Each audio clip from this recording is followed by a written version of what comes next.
impact. But let's scale it up a little bit, shall we, and start getting toward the sort of asteroids that could really put life on Earth through hell. Let's say that this time we take an asteroid a mile wide and drop it on that same spot, downtown Manhattan. This time, not only do all of Manhattan and most of Brooklyn become an impact crater, but some 2 million people would be vaporized in the 10-mile-wide crater alone. The energy released would eclipse that of the last eruption of the Yellowstone supervolcano, and the shockwave would kill another 13 million people, with any person within 75 miles of the impact receiving lung damage. For 228 miles in every direction, homes would collapse, and the resulting wind blast, reaching a peak speed of 15,000 miles per hour, would kill nearly another 10 million people, putting the death toll close to a tenth of the United States' overall population. The magnitude of the impact would be similar to that of a roughly 1 million megaton bomb, throwing up enough ash and debris into the air that it would have global effects. Now, let's scale that up one more time to the size of the asteroid that killed the dinosaurs, and it's at this point that we start talking about the sort of effects that would devastate life on Earth. Take an asteroid, say, 10 kilometers, 6 miles across, and its effects would go beyond the hundreds of millions who would likely die from a blast if it hit one of Earth's continents, or the incredible tsunamis that would result if it struck in the middle of the ocean. The real result to be concerned about is a dust plume big enough to wrap around the entire planet, blocking out the sun for a period of years or even decades. During this time, the planet would weather incredible hardship, and while many forms of life and possibly even small pockets of the human population might be able to survive, it would be the kind of event that would destroy civilization as we know it. Luckily for all of us humans, NASA and other global space agencies are pretty good at identifying asteroids, and NASA in particular claims to have a read on 90% of the near-Earth asteroids that pose the biggest risk, ones that have a diameter of at least half a mile or 0.8 kilometers. As their estimates go, none of those asteroids have a meaningful chance of impacting the Earth within the next 1,000 years or so. Now, of course, that doesn't account for the asteroids we don't know about, but it's still pretty good news, all things considered. As new satellites and telescopes go into orbit with the hopes of cataloguing even more of these asteroids, the hope is that humanity will make a full inventory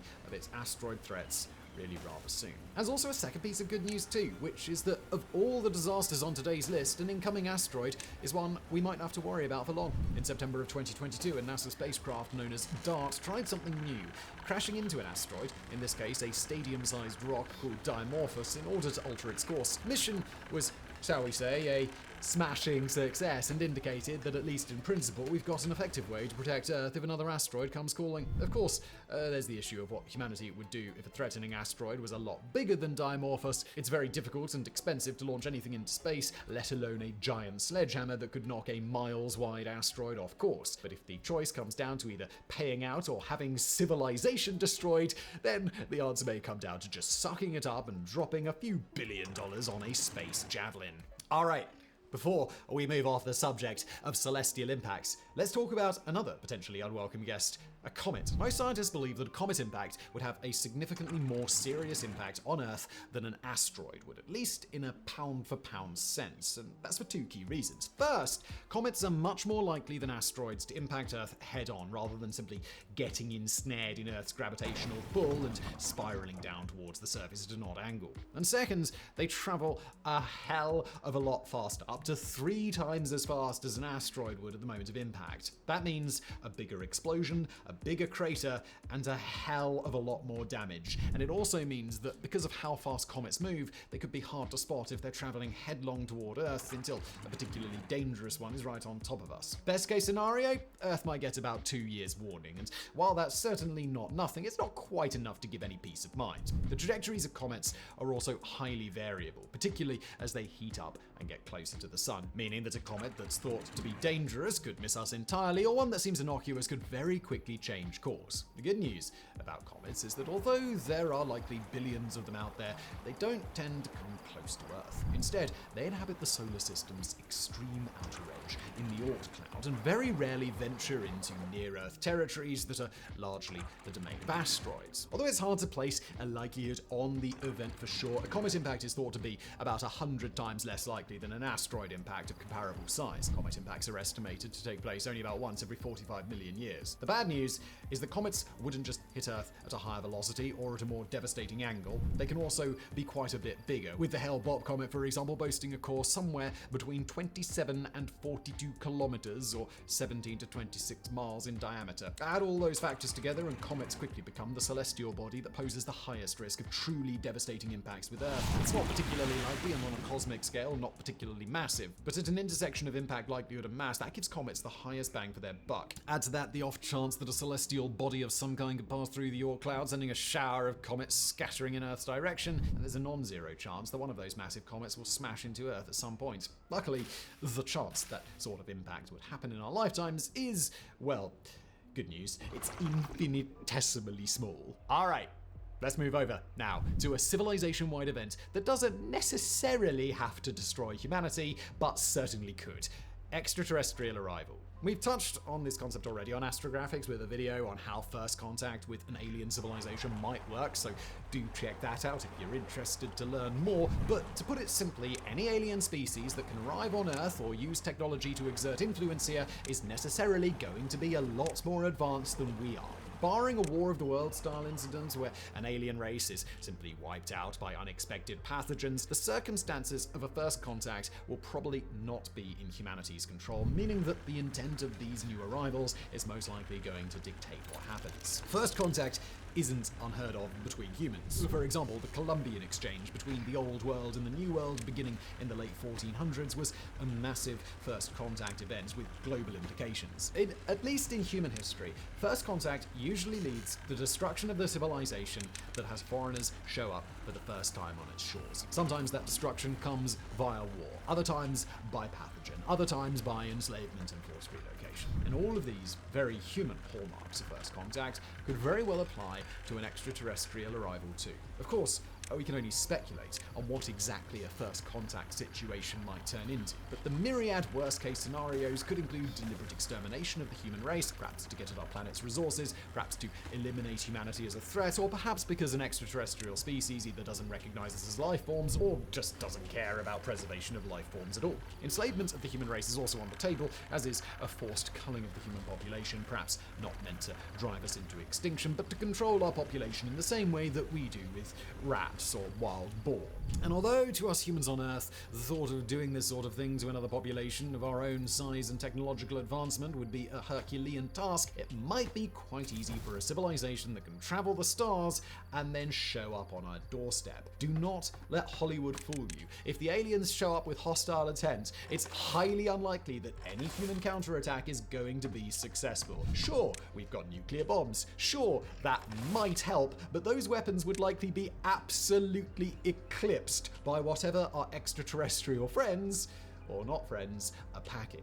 Even if humanity got its own version of Russell Cass from Independence Day, willing to crash into a flying saucer's primary weapon in a heroic act of self-sacrifice, it's probably not going to do very much. Then factoring the strong possibility that a civilization smart enough to reach Earth is probably also smart enough to do a bit of reconnaissance before they show up and present us their space demolition paperwork, and suffice to say, it's not looking good for humanity. As for how likely this is, it is impossible to say. Humanity has no data point to reference on the likelihood of alien civilizations or of alien visits or how frequently aliens might be hostile. It's completely and totally speculative, and we've no way to anticipate a hostile act from another civilization until it shows up on our doorstep and does things that are actively hostile. But according to some scientists, including the late great Stephen Hawking, it's entirely possible that humanity's new ability to broadcast radio and TV signals might put us on a hostile civilization's radar where we might not have existed before. And if aliens are watching our TV,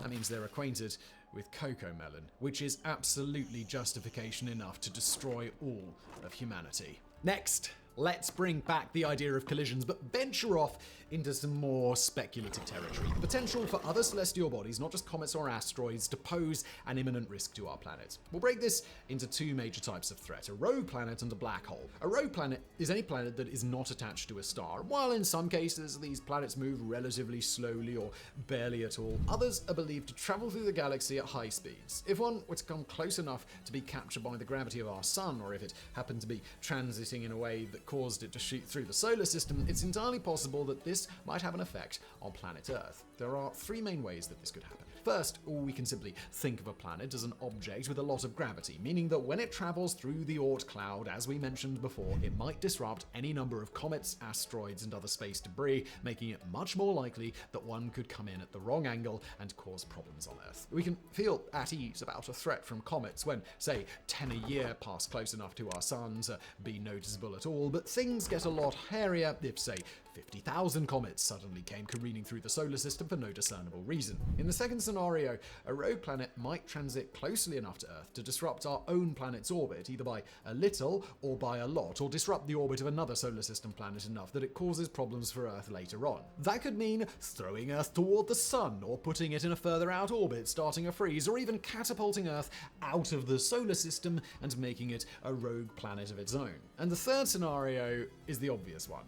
An entire planet coming out of nowhere and impacting Earth. This is the sort of cataclysm that would most likely scrub out even the last traces of life. In the event that Earth is hit by a gas giant-sized planet, say about the size of Jupiter, then it might simply swallow the Earth into it, either with a head-on collision or by entrapping it into a deteriorating orbit that eventually sucks it in. If Earth is hit by a planet its own size, or more conservatively the size of our own moon, it would fracture the Earth's crust with enough force that it would splinter all across the planet, opening innumerable fissures from which the Earth's mantle is exposed to the atmosphere. That atmosphere, by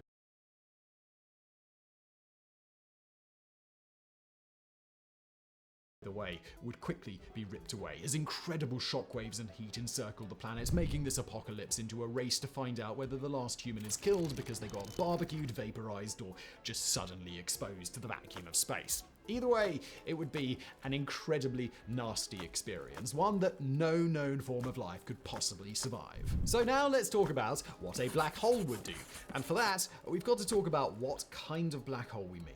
A microscopic black hole probably won't have much effect, while the black hole of the size that would result from a supernova absolutely would. Just like the rogue planet option, a passing black hole could send comets and space debris toward Earth, or push the Earth out of its current orbital pattern around the sun. But if it were to be on a collision course with us, the problem wouldn't be that the Earth is going to smash into it, or at least by the time that happens, well, we'll all be extremely dead. The thing we would experience, or at least if we live long enough to see the Earth coming, is for the Earth to begin to come apart, with whatever part of the planet is closest to the black hole starting to rip apart. Since the black hole's influence is one of pure gravity, it would impact everything on Earth, first stripping away the atmosphere and killing anything air-breathing on the surface, then breaking through the Earth's crust and eventually turning the entire thing into a molten ball with parts of the mantle and then the core distorting space and time and stretching matter into long spaghetti-like tendrils that are eventually consumed. In either case, these are threats that we might not see coming until they're about to have an impact. A black hole traveling through interstellar space with no real amount of matter to feed upon likely wouldn't give us any indication of its presence until it comes close enough to distort space and time from our perspective, and rogue planets, especially if they are relatively non-reflective, would be discovered at about the same time, since there's no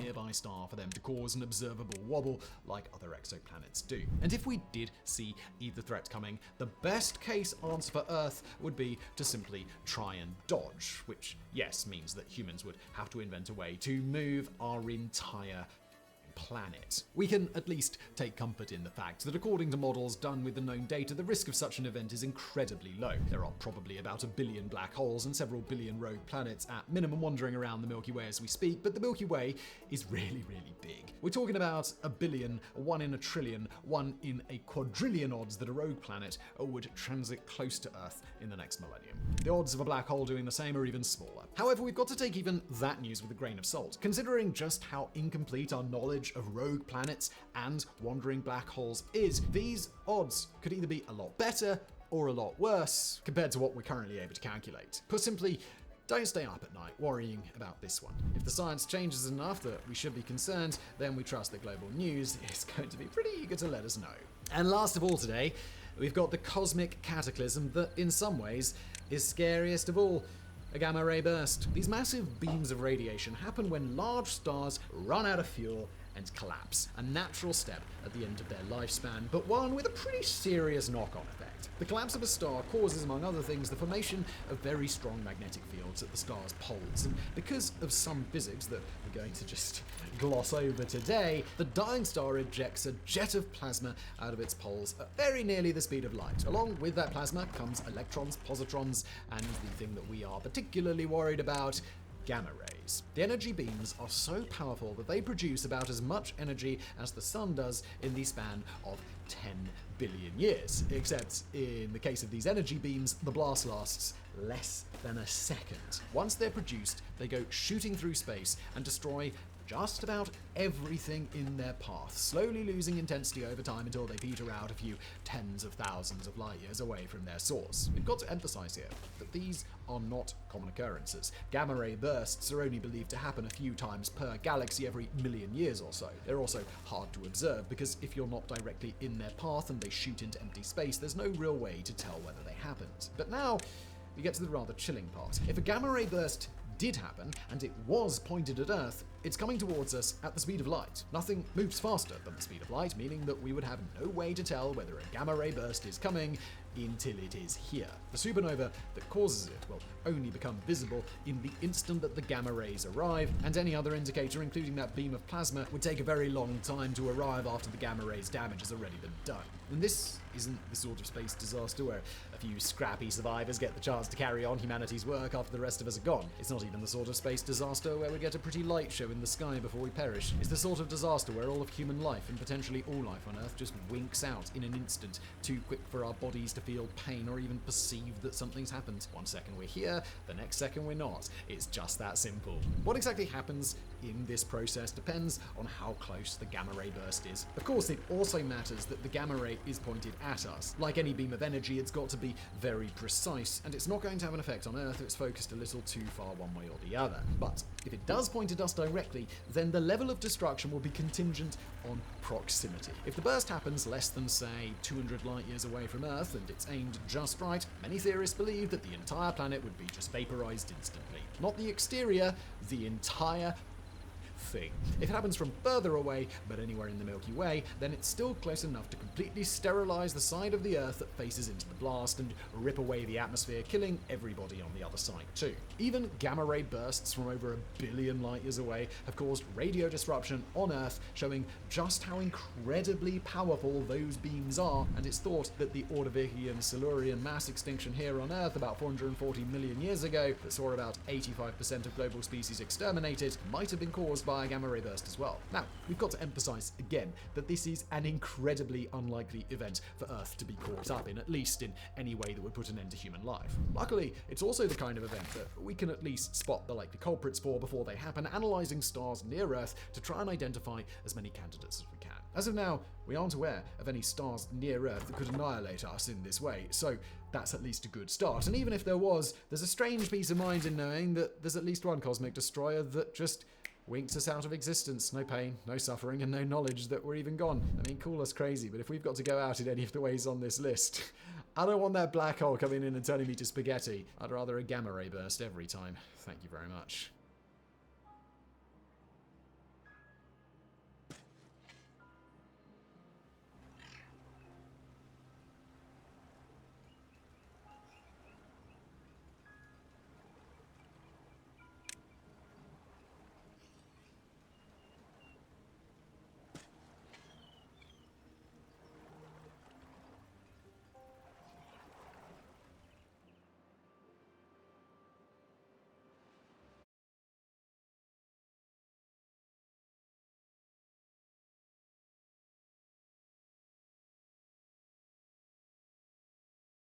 Ever since its 2021 launch, there's been a constant undercurrent in the public's thinking about the James Webb Space Telescope. One that cares little for data the JWST retrieves about ancient galaxies or the birth of stars.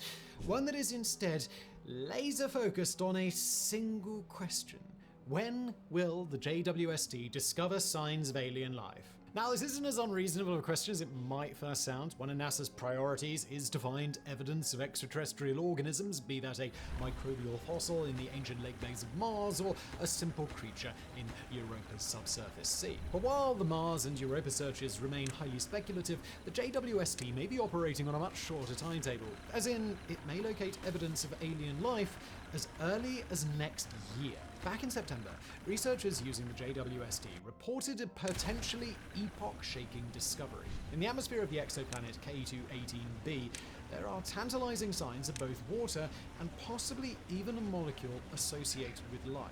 With follow-up observations scheduled for 2024, we could be on the cusp of something really big here. Or could we? As we're about to see, there are plenty of planetary scientists who are skeptical of these reports, a skepticism that gets to the heart of one of NASA's biggest modern challenges: how we can ever know for certain if we've really detected alien life.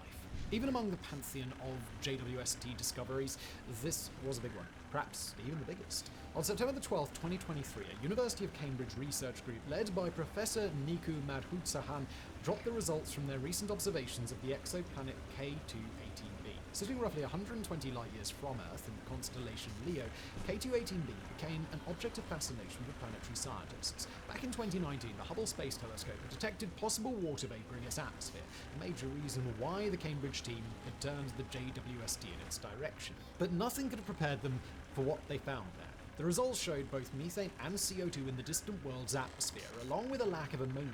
As National Geographic summed up, according to theoretical research, quote, a large planet like K2-18b could only have that ratio of gases if the atmosphere were interacting with water below. The idea that K2-18b might be an ocean world, one wrapped in a sea far larger than anything on Earth, would have been exciting enough. But Professor Madhutsahan's observations went one further than that. Along with methane and CO2, the JWST may have also picked up evidence of dimethyl sulfide, commonly known as DMS. As for what that means, well, we'll just quote what the Cambridge professor told the BBC.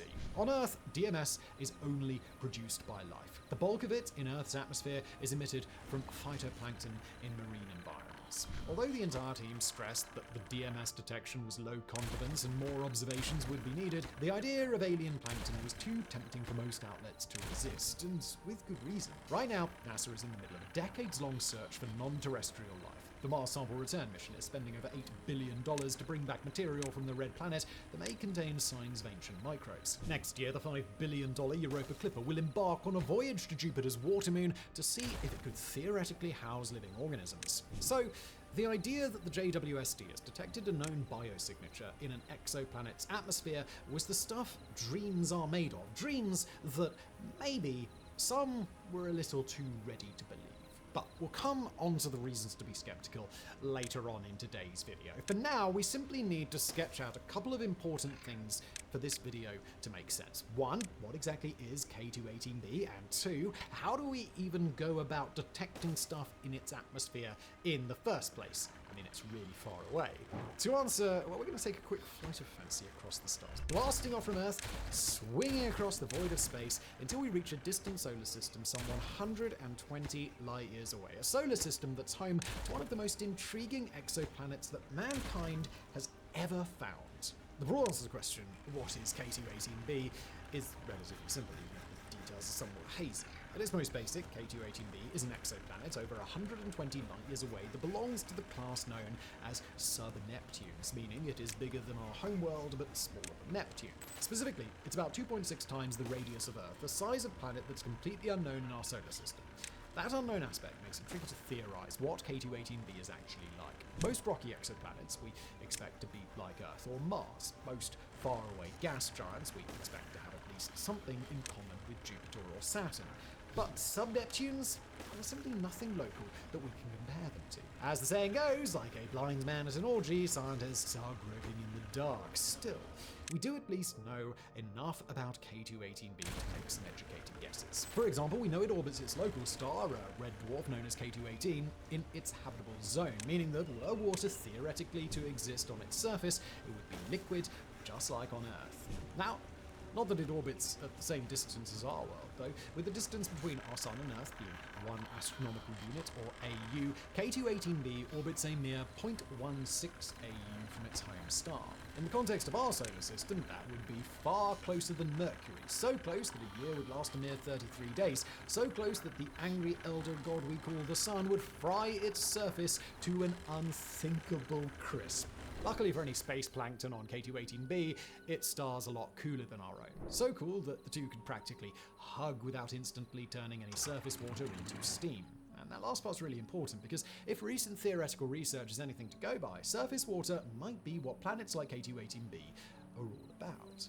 Back in 2021, Professor Niku Madhutsahan, as in the same dude whose team may have detected DMS, published an intriguing paper in the Astrophysical Journal concerning the composition of sub-Neptunes. In its most basic form, his argument was that they could contain a whole new class of exoplanets. Planets which are wrapped in globe-spanning oceans that slosh around beneath the hydrogen-rich atmosphere. Planets that Madhutsahan has since nicknamed Haitian worlds, a word combining both hydrogen and ocean. If they exist, these water worlds could be unlike anything we've ever encountered. Up to 10 times the mass of Earth and twice its radius, they would be spectacularly hot. So hot that the temperatures would reach temperatures of 200 degrees Celsius. Despite this, the main feature of these Haitian planets wouldn't be a void of steam, but a vast layer of water surrounding a small rocky core, a gigantic ocean that would account for perhaps 90% of the world's entire mass. An ocean that, theoretically at least, should be capable of supporting basic microbial life. As an added bonus, the thick atmospheres of these worlds would mean a greater zone of habitability around their parent star than a rocky planet like Earth, sort of like how Canadians can still strut around in t-shirts at temperatures that would make most of us curl up and die. Given the known abundance of sub-Neptunes, as well as this greater habitable zone, Haitian worlds could therefore be the best places to look for life, especially since larger planets are, as you'd expect, easier to study from afar. Hence, Madhutsahan's team using the JWST to peer across the gulf of space at K218b. A decision that maybe, just maybe, will soon confirm the existence of Haitian worlds. Not that doing so will be easy. As we're about to see, using even something as powerful as the JWST to detect ocean worlds is absurdly complicated. First in January, and then in April of 2023, the JWST trained its eye on the star K218 for a combined total of 5 hours. During these 5 hours, split into 2.5-hour blocks, the distant world K218b transited in front of its home star. As it did so, the light from that star passed through the planet's atmosphere. It was this light that was captured by the JWST. That allowed Madhutsahan's team to reach their conclusions about the makeup of the atmosphere. As the BBC explained, quote, "That light contains the chemical signature of molecules in its atmosphere. The details can be deciphered by splitting the light into its constituent frequencies, rather like a prism creating a rainbow spectrum. If parts of the resulting spectrum are missing, it has been absorbed by chemicals in the planet's atmosphere, enabling researchers to discover its composition." And that is how we're able to discover what molecules are present on faraway planets. But it's not as simple as just looking at the spectrum and going, looks like we've got aliens, doesn't it? You see, every detection comes with what clever science types call a sigma value.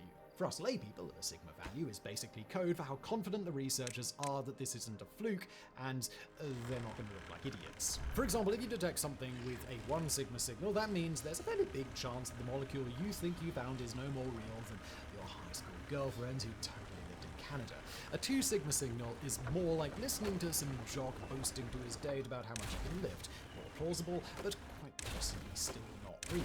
By the time you get to 5 sigma, you're dealing with stuff that's almost certainly true, like me being bald. Stuff that would require a whole lot of weird things going on to be later disproven. Generally, any discovery needs to be at a bare minimum of 3 sigma before the science community will accept it. In the case of K218b, the JWST's detection of methane in the atmosphere was at 5 sigma, so we can basically say that it's absolutely there. The detection of CO2, by contrast, was at a confidence value of 3 sigma. In other words, borderline, but probably good enough to be accepted for now. What the JWST didn't detect with any confidence value at all, though, was water vapor. The water vapor Hubble thought it detected back in 2019, the 2023 results show that it was actually a mistaken reading of methane. Now, the reason that Madhutsahan's team are excited that this planet might be a Haitian world is because the combination of molecules in the atmosphere fits the theoretical model of one. But that doesn't mean we know there's an ocean there for a fact. Or as JAXA astrophysicist and science communicator Elizabeth Tasker explained in a blog post, we have not discovered water on K218b. All we can say is that the planet does not not have an ocean. Now, if all of that hedging is a little bit frustrating, well, sorry, but that's just kind of how science works. While we'd love to join you guys geeking out about distant ocean worlds, we wouldn't be doing our jobs properly if we didn't follow the lead of real astrophysicists and treat this whole Haitian planets thing with caution. And that goes double for the most exciting part of all, the idea that the JWST may have detected a molecule that's associated with life. Early next year, the JWST is scheduled to once again train its powerful eye on K2-18b. During the 2.5 hours that the planet transits across its star, Professor Manhootsahan's team will be aiming to boost confidence in some of their previous discoveries, trying to find harder evidence that there really is a global ocean, trying to, again, detect that life-hinting molecule DMS. In this, they'll be helped by Webb's mid-infrared instruments, which is optimized for sniffing out evidence of DMS. Given that confirmation could suggest alien organisms, excitement is naturally high, but it should also be tempered with extreme caution for one very good reason. The original DMS detection, the one that spawned countless articles plus this very video, was not a very confident one. By that, we mean it had a sigma value of 1, as in fake girlfriend in Canada territory. Or as planetary scientist Joanna Barstow politely told Chemistry World magazine, it is a very tentative detection. Of course, even an unconfident detection of something that might point to extraterrestrial life is worth closer examination. Confirming the existence of space plankton would literally be one of the greatest discoveries of all time, showing us that life evolved separate from Earth at least once, hinting that it therefore might have done so dozens or hundreds of other times too. Unfortunately though, even if JWST returns a 5 sigma value detection of DMS next year, we still won't be able to just go and scream, "Woo! Space creatures, yay!" First, scientists would need to rule out a natural non-living cause for its presence. And while here on Earth DMS is only associated with organisms, that might not be true on K2-18b. The main reason? Haitian worlds, if they exist, will be so radically different from anything we know that we can't take anything for granted. When a guy like me appears on your YouTube and starts talking about ocean worlds, you probably think something like, cool, just like that Kevin Costner movie. And you're basically just imagining a planet like Earth without all the landy bits. But Haitian worlds are far stranger than that. Astrophysicist Ethan Siegel did a great piece over on Big Thing explaining the difference. According to him, any planet with more than twice the mass of Earth and 1.3 times its radius cannot be a rocky world like the one we inhabit. And any world with a radius in excess of 1.75 times Earth's winds up being far more like Neptune than our home. And Neptune's a pretty crazy place, a fascinating world where it rains diamonds and atmospheric pressures get so high that it creates what NASA has variously called a hot, dense fluid of icy materials and an ocean of super hot water. That Neptunian ocean is way beyond boiling point, but kept liquid by the insane pressure. It's also completely uninhabitable, a hellscape that would kill any known form of life faster than a game of beer pong paid with cyanide. If K2-18b has an ocean, it might be something similar. Ethan Siegel writes of similarly sized worlds that, quote, if a hydrogen/helium atmosphere reaches even 0.5% of the planet's overall mass, the surface pressure will be tens of thousands of times as great as it is on Earth's surface, while the temperature will reach into the thousands of degrees. K2-18b, therefore, cannot be an ocean-covered Earth analog world. And well, that's a problem, because if K2-18b is so freakishly unlike Earth, then we can't assume that an Earth biosignature like DMS likewise points towards life on this distant world. To quote Elizabeth Dasker, we need a lot more information about conditions on that planet to be sure that a biosignature on Earth could not be abiotically created in a different environment. Such studies have not yet been done for K2-18b or Haitian worlds in general. The quote ends. Now obviously, a great way to spur such studies would be for someone to confirm the existence of DMS in K2-18b's atmosphere. So JWST hunting for it next year is still an immensely exciting prospect, but it also means that the chances of detecting alien life may be further away than we hoped, especially when you start to look at all the other potential problems with Haitian planets. Now, back in September 2020, the bleakness of the pandemic was suddenly broken by a bit of a spectacular news story. As the rest of the world was going mad in lockdown, a team of scientists reported in the upper atmosphere of Venus a molecule that's thought to be a sign of life. What followed was a gigantic circus as the media leapt on the announcement as proof that we'd just discovered Venusian space critters. To this day, there are some who believe the choice of 2 Venus probes for NASA's next Discovery mission, announced not long after, was influenced by the phosphine find. Fast forward to 2023 though, and the overwhelming consensus is that we've no hard evidence for phosphine in Venus's atmosphere. It might be there, but the 2020 findings were no way near robust enough to trigger such a high-profile announcement. This is a major reason why everyone's now being super cautious about DMS on K218b. But there are other good reasons too, including the big theoretical issues with Haitian planets. One such issue is the probability of runaway greenhouse effects. Because of all the hydrogen in their atmosphere, Haitian worlds would react to sunlight differently to Earth. Place one with atypical atmospheric pressure into the same orbit as our planet, and recent research has shown that the oceans would overheat and boil away. To have a chance of sustaining liquid water, you have to drag the planet out beyond Mars, beyond Ceres, right out beyond the edge of the asteroid belt.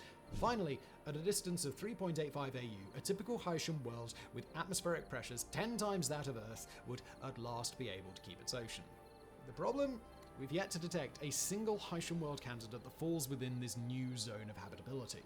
That includes K218b.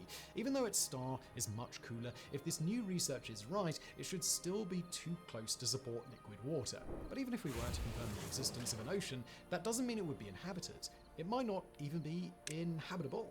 The issue is to do with the sheer weight of so much water in a planet-wide ocean. To once again quote expert Elizabeth Tasker, quote, "A huge global ocean puts so much weight on the planet that it throttles the geology. Forming under high pressure, deep sea ices seal off the rocky parts of the planet and, at the very least, shuts down the carbon silicate cycle.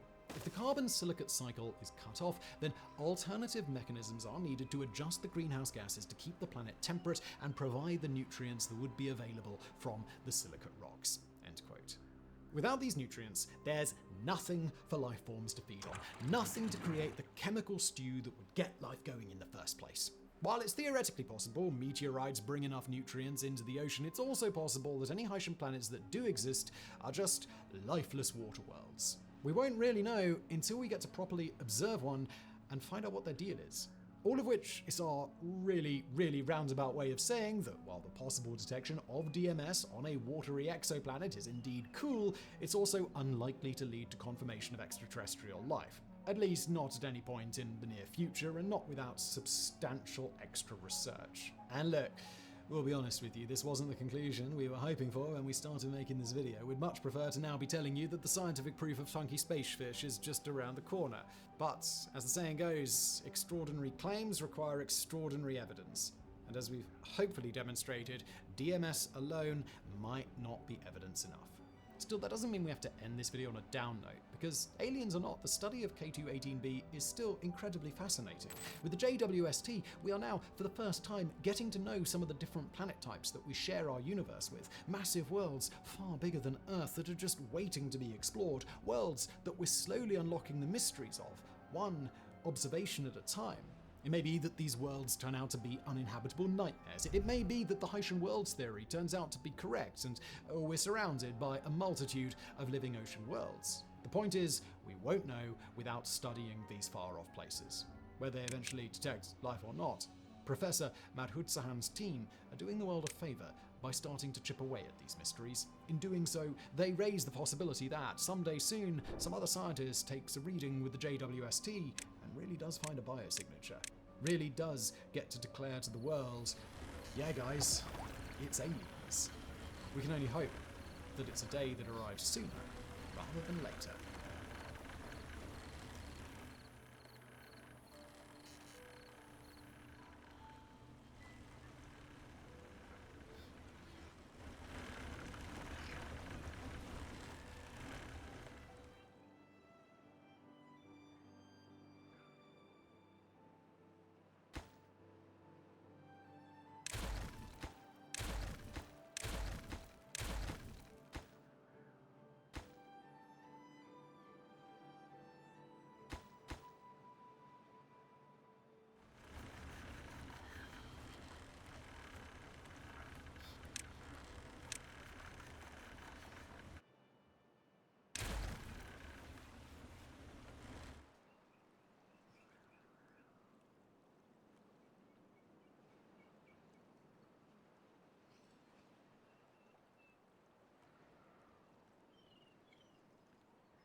It's one of the least hospitable places in the solar system, a world of such crushing pressures and soaring temperatures that no known life form could possibly survive there. The near twin of Earth, Venus, is remarkably similar to our world in terms of size, composition, and distance from the sun. Yet while our planet is a place of forests, oceans, and entertaining YouTube channels, Venus is a hellscape of acid clouds, burning air, and belching volcanoes. No YouTube channels in sight. Stand on the surface, and you'd be exposed to heat hot enough to melt lead and pressure equivalent to being under nearly a kilometer of water.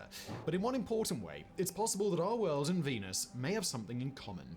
Both might be home to life. For decades now, scientists have puzzled over some anomalies in Venus's atmosphere. Anomalies that could be caused by unknown natural processes or potentially by the behavior of microorganisms. With NASA currently working on the Da Vinci mission to drop a probe into Venus's atmosphere, now seems to be a good time to ask what the craft might find there. To examine not just the awesome science gains that will come from this mission, but also what it might mean for mankind's place in the universe. Were a medieval monk to try and sketch out a convincing vision of hell, there's a decent chance it'd wind up describing something that sounds a whole lot like the surface of Venus. That's because everything we associate with eternal Christian damnation, the stench of sulfur, the scorching heat, the agonizing pain, exists in abundance on our sister planet, at least in a modified form. Rather than the fires of hell, Venus has air that is not just hot, but sadistically hot, peaking at an unbelievable 471 degrees Celsius. That's hotter than the daytime surface of Mercury, hotter than any other planet. If you were magically transported there right now, your clothes, flesh, and hair would spontaneously burst into flame. Not that heat would be your only worry, though. Even as you were turning into the real-life equivalent of the Fantastic Four's Human Torch, the pressure would be doing to your body what the deep sea did to the Titan submarine, crushing it as surely as if you were nearly a kilometer underwater. Above your head, 72 kilometers of thick cloud would all but block out sunlight, casting everything in a sickly yellow glow. Acid rain powerful enough to eat away skin would sweep through the skies. All this as your last breath in life brought nothing but the stench of rotten eggs, filling your lungs with sulfur. A Scientific American once wrote of this hellish world, no matter which part you visited, you would die a quick but agonizing death. For this reason, the world's space agencies have only rarely sent craft down to the surface of Venus. While Mars, over the years, has seen multiple landers and rovers trundle across its frozen plains, sometimes lasting over a decade, Venus seems to delight in turning anything that visits it into a molten lump of regret. Of the handful of probes to reach the Venusian surface, only one, the USSR's Venera 13, survived more than 2 hours. Since the 1980s Soviet missions, no space agency has been back. This may be one major reason why NASA has preferred to focus on Mars in recent decades. The agency's last Venus mission was the Magellan orbiter, which ceased transmission in 1994. Following its demise, only the European Space Agency's Venus Express and JAXA's Akatsuki have visited Planet 2 for dedicated missions, and then only from orbit. All of which may raise a pertinent question. Why would anyone want to go back? Why waste hundreds of millions of dollars visiting a world with a grudge against guests? Well, one reason we already hyped up in our introduction. As we'll explore in detail in a little bit, there's reason to think that Venus may be home to really weird microbial life. Yet that's not the only reason NASA is sending the Da Vinci probe there, or even the main reason. No, that would be our cosmic siblings' role in helping us understand planetary habitability. The basic fact that you have to remember about Venus is that it is a riddle wrapped in a mystery inside an enigma. It's about the same size as Earth, orbits within what we'd consider the habitable band around our star, where it's neither too cold nor too hot for liquid surface water, and is made up mostly of the same elements of our home world. By rights, there should be 2 pale blue dots in our solar system instead of 1. The fact Venus isn't a warmer version of Earth is precisely what makes it so compelling. Solve the mystery of Planet 2's hellscape, and you wouldn't just learn a whole lot about which exoplanets might be habitable. Oh no, you'd also potentially learn the future of our own world. If you jumped in a handy TARDIS and travelled back in time, some 3.5 billion years, the inner solar system would look completely different. For starters, Mars would be an ocean world, a place with seas and rivers just like Earth. But the bigger change might be where Venus is concerned. If one theory is right, then Mars wouldn't be the only extra water world in the early solar system. It could be that for a precious few hundred million years, 3 of the 4 terrestrial planets held surface water. 3 habitable worlds in our inner solar system, dancing through the void of space together. Now, to be clear, it's not at all certain that Venus did once support oceans. Unlike Mars, where the traces of ancient rivers and deltas can still be read in the landscape, the history of Venus is significantly more mysterious. But if this theory is right, then the story of our sister planet is not one of an inhospitable realm, but one of tragedy. In this telling, our early sun brightened slowly, meaning Venus was able to cool down from the heat of its creation just like Earth did. That means water vapor was able to form into liquid on the surface, creating seas and rivers. Light gases trapped in the ground, like nitrogen and carbon dioxide, would have leaked out to slowly form an atmosphere. According to this tale, once it settled down, Venus may have been a habitable world, one which remained a brilliant blue for perhaps as many as 3 billion years. This number is extremely important. Right now, NASA is spending colossal sums exploring the ancient lake beds of Mars to see if the red planet's rushing waters were once home to life. Yet Mars was only a water world for 500 million years or so. With surface water for about 6 times longer, Venus would have had far more chance to evolve life, perhaps in the form of microorganisms, perhaps something more complex. If anything did appear in those bygone Venusian oceans, though, it was never destined to last. The ocean world theory of Venus assumes that maybe 1 billion years ago, multiple supervolcanoes erupted over a short period of time, releasing so much muck into the atmosphere that it created a runaway greenhouse effect. As the temperatures soared, the oceans evaporated. The atmosphere became so thick and heavy that it no longer protected the world, but it trapped the heat within it, warming the planet to death. At some point, Venus's tectonic plates, always smaller and more limited than Earth's, stopped moving. A great carbon trap was removed, and the planet's fate was sealed.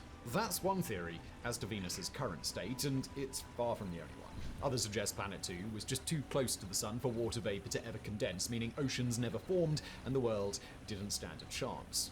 The important point is, though, that we simply don't know. It could be that our closest neighbor has always been a miserable dead place, or it could be that it was once a rival to Earth.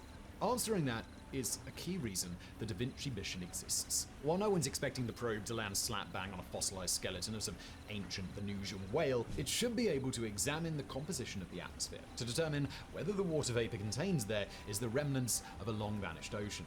If it is, then it will open up an important new chapter for us in understanding how planets live and die. Findings we might even be able to apply to the far future of our own world. But let's be honest, awesome as all this science might be, you clicked on this video hoping not just to hear about alien microbes that may have once lived on Venus long ago, but also about the ones that might, just might, still be living there today. It's time to take a wild ride into the clouds of this nightmare planet in search of what may be the most extreme organisms in the universe. The idea that Venus might be inhabited is far from a new concept. Even into the 1960s, scientists thought the thick atmosphere could mean Venus was a lush, humid world, a rainforest planet where the heavy air was crossed by lumbering insects. So, when astrobiologists today talk about the faint possibility of Venusian life forms, they're hardly breaking new ground. The only difference between today's predictions and those made in the 1960s is that the creatures dreamt up today are far, far weirder. The main thing all serious astrobiologists agree on is that if there is indeed life on Venus, it will have to live in a very narrow habitat.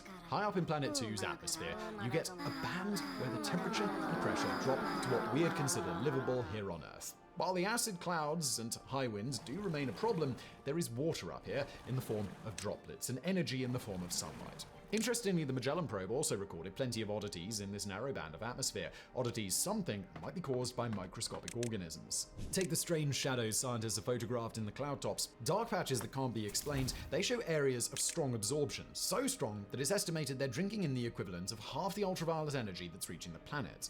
Planetary scientist Sanjay Limay showed in 2018 how these patches absorb light on the same wavelength as some bacteria here on Earth, leading to the suggestion that the dark shadows may be the Venusian equivalent of giant algae blooms. Others, though, prefer not to look for visible signs of microbes, but for chemical traces, elements detected in Venus's skies that could potentially have come from biological processes. Infamously, this includes phosphine. Now, if you have even a passing interest in astrobiology, you probably remember the moment in 2020 when it was announced that a team from Cardiff University in Wales had detected phosphine on our sister planet. This was exciting because phosphine on Earth is produced by microorganisms in low oxygen environments. There is no known non-biological process that could dump huge amounts of it into a planet's atmosphere. Over 3 years later, that initial phosphine detection is unbelievably controversial. Many others have hunted for the molecule on Venus and found nothing, and plenty suspect the 2020 announcement was the result of misidentification. On the other hand, the same team announced in 2023 that they'd again found phosphine on Venus. So, while the case is far from settled. Importantly though, even if it turns out there's no phosphine within 38 million kilometers of Venus, that doesn't mean there are no bacteria. Aside from the phosphine puzzle, there are other odd traces in the Venusian atmosphere. The presence of ammonia, for one thing, or the mysterious existence of small amounts of oxygen.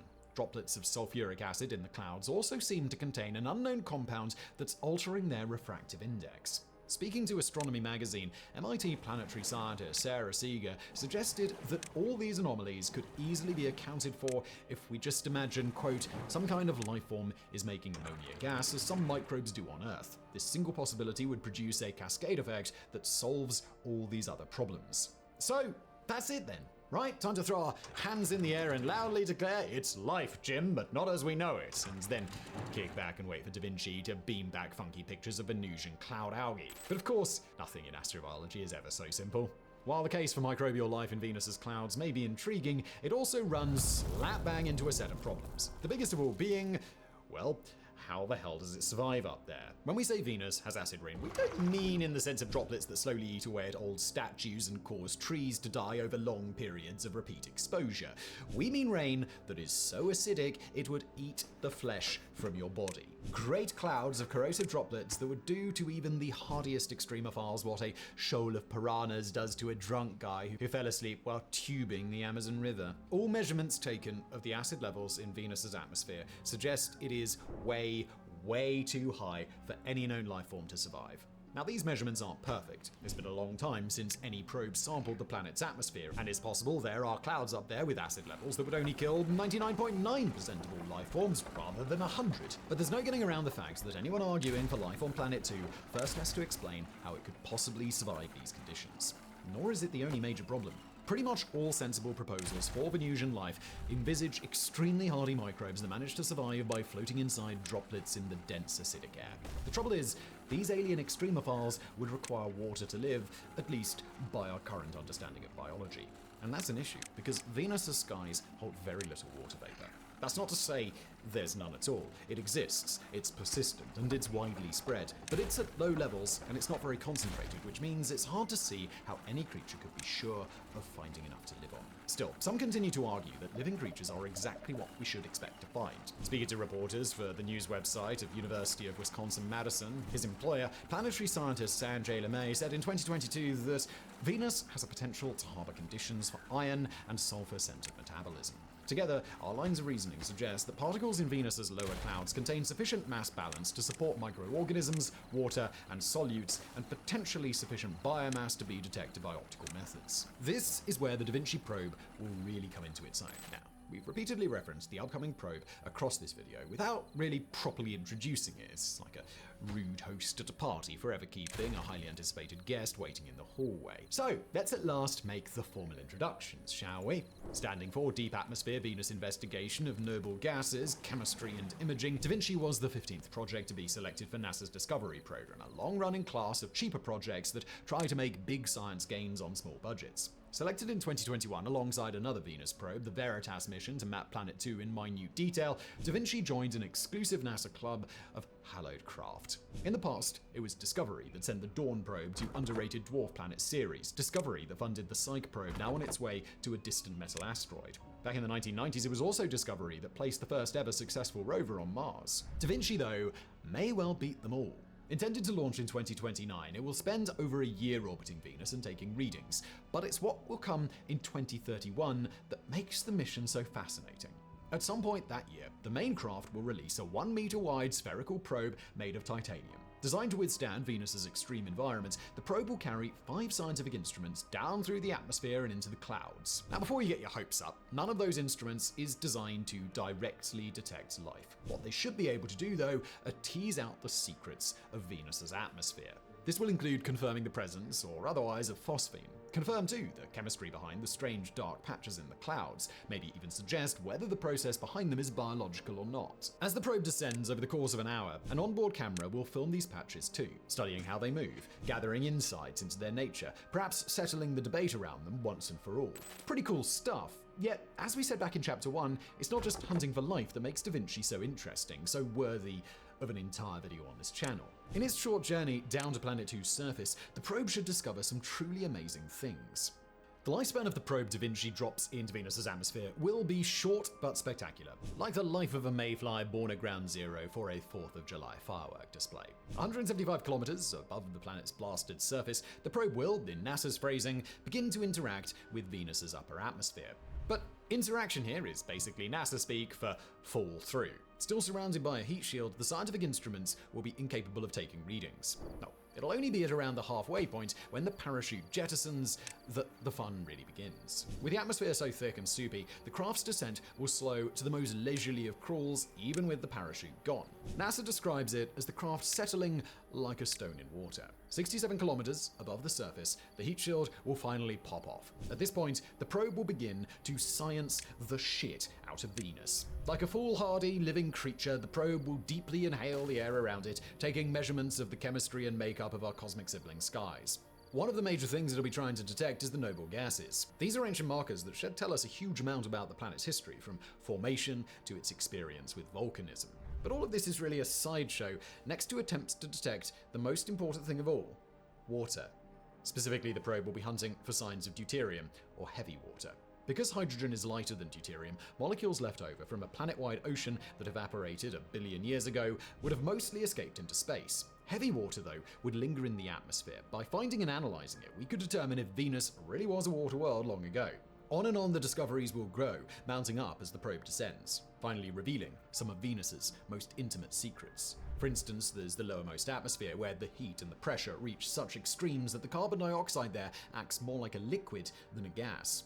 Known as supercritical carbon dioxide, it's something we don't understand very well, so having a chance to test a whole lower atmosphere made of the stuff should give us some remarkable insights into how Venus functions.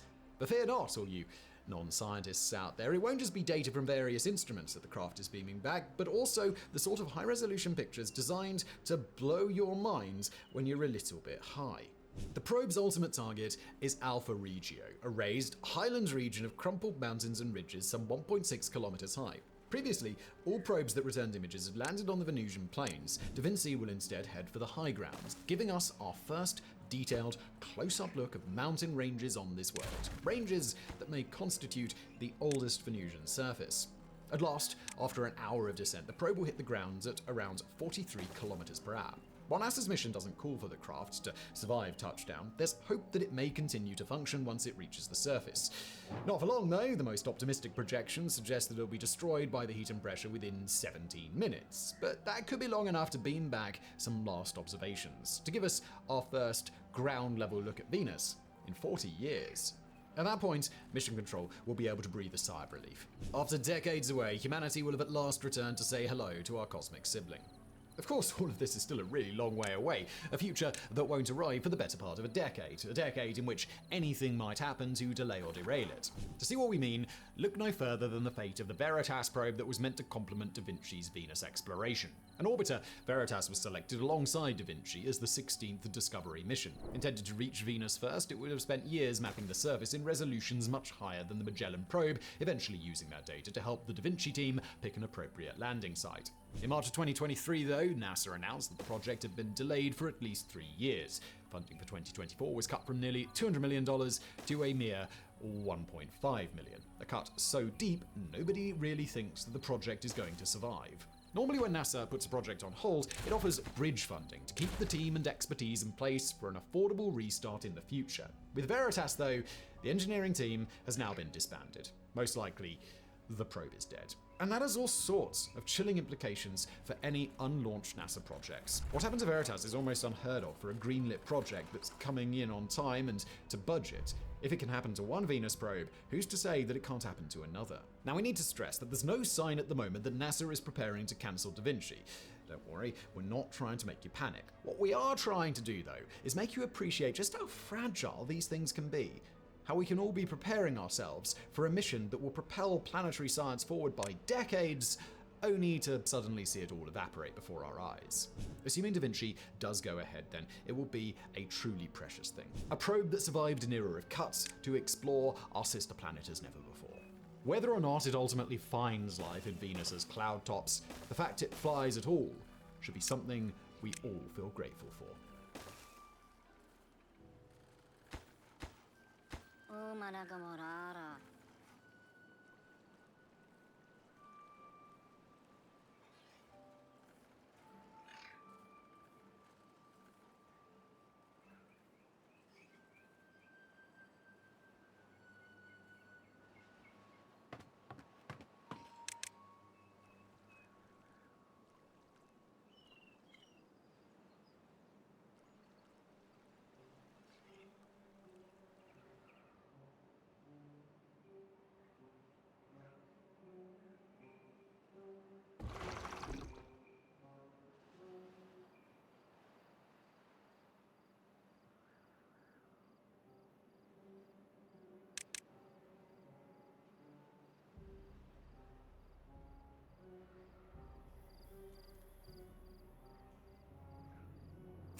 Alright, we're checking out the only game where the longer the car gets, the longer the road to pain becomes. It's GTA. Long cars versus stair challenge. Cars get progressively longer, which is the one that can legitimately make it. If you're gonna go long, you might as well start with the most ridiculous vehicle there is. I find it unusual that there's absolutely no passengers that want to get inside of my bus. Crumbling snow stairs. Well, that's cool. Ah, yes. Nothing like a stairway to heaven made out of a bunch of snow cones. What flavor are the snow cones? Agony. Because I can't get up the third stair. Well, I guess I am up the third stair. I just can't leave the third stair. I am stuck on the third stair. The only way off is to die. Ooh. I was gonna say, the only way off is to die, but maybe I can waggle the vehicle off to the side and have a second chance. I get the feeling, though, that, yeah, the back of the bus keeps hitting the concrete, so there's no way to get past the third stair. Well, this is unfortunate. Next stop, Sad Town. Only problem is now I have to use all the tax dollars to buy all these grenades to move this thing off the challenge area. Go away! Oh my god, there we go. We went with really long. Let's try the shortest. Sure this can make it, or sure I'm an idiot. It's probably a little bit of both. I noticed one of the stairs had melted, and so I decided to shoot it, and now it legitimately fell off. Can you not? Hey, stop. I can't. I'm on top of... All right. Hold on 1 second. I eat it! Yeah. Everyone happy now? Everyone satisfied with their retirement? I know I am. Okay, let's try that again. This car is pretty decent. Oh my god! That is a lot of stairs that just decide to yeet themselves off of the incline. What happened there? What decides which stairs leave? Because it's kind of random. I went up a lot of stairs and none of them fell to their death except for that one. All right, get some speed, pop it, and the problem is I begin to lose traction. Oh, there goes one stair.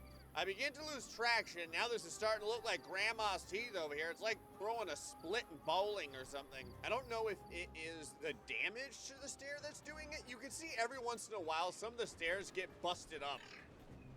Like they start to lose their stair figure. The fact that this car is the shortest car and it's still ridiculously long makes me realize how much agony I'm in store for, considering stairs and long cars don't really go together. All right, we're gonna give this one last try.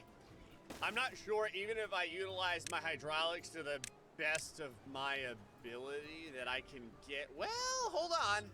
I thought maybe if I went from right to left, I could continue to get some traction, and you kind of do until the stairs leave. And these stairs are never coming back from the store with a gallon of milk. I'm not gonna lie, I don't know if this car can get taken out by a couple of grenades. I'm willing to find out, though. Wow!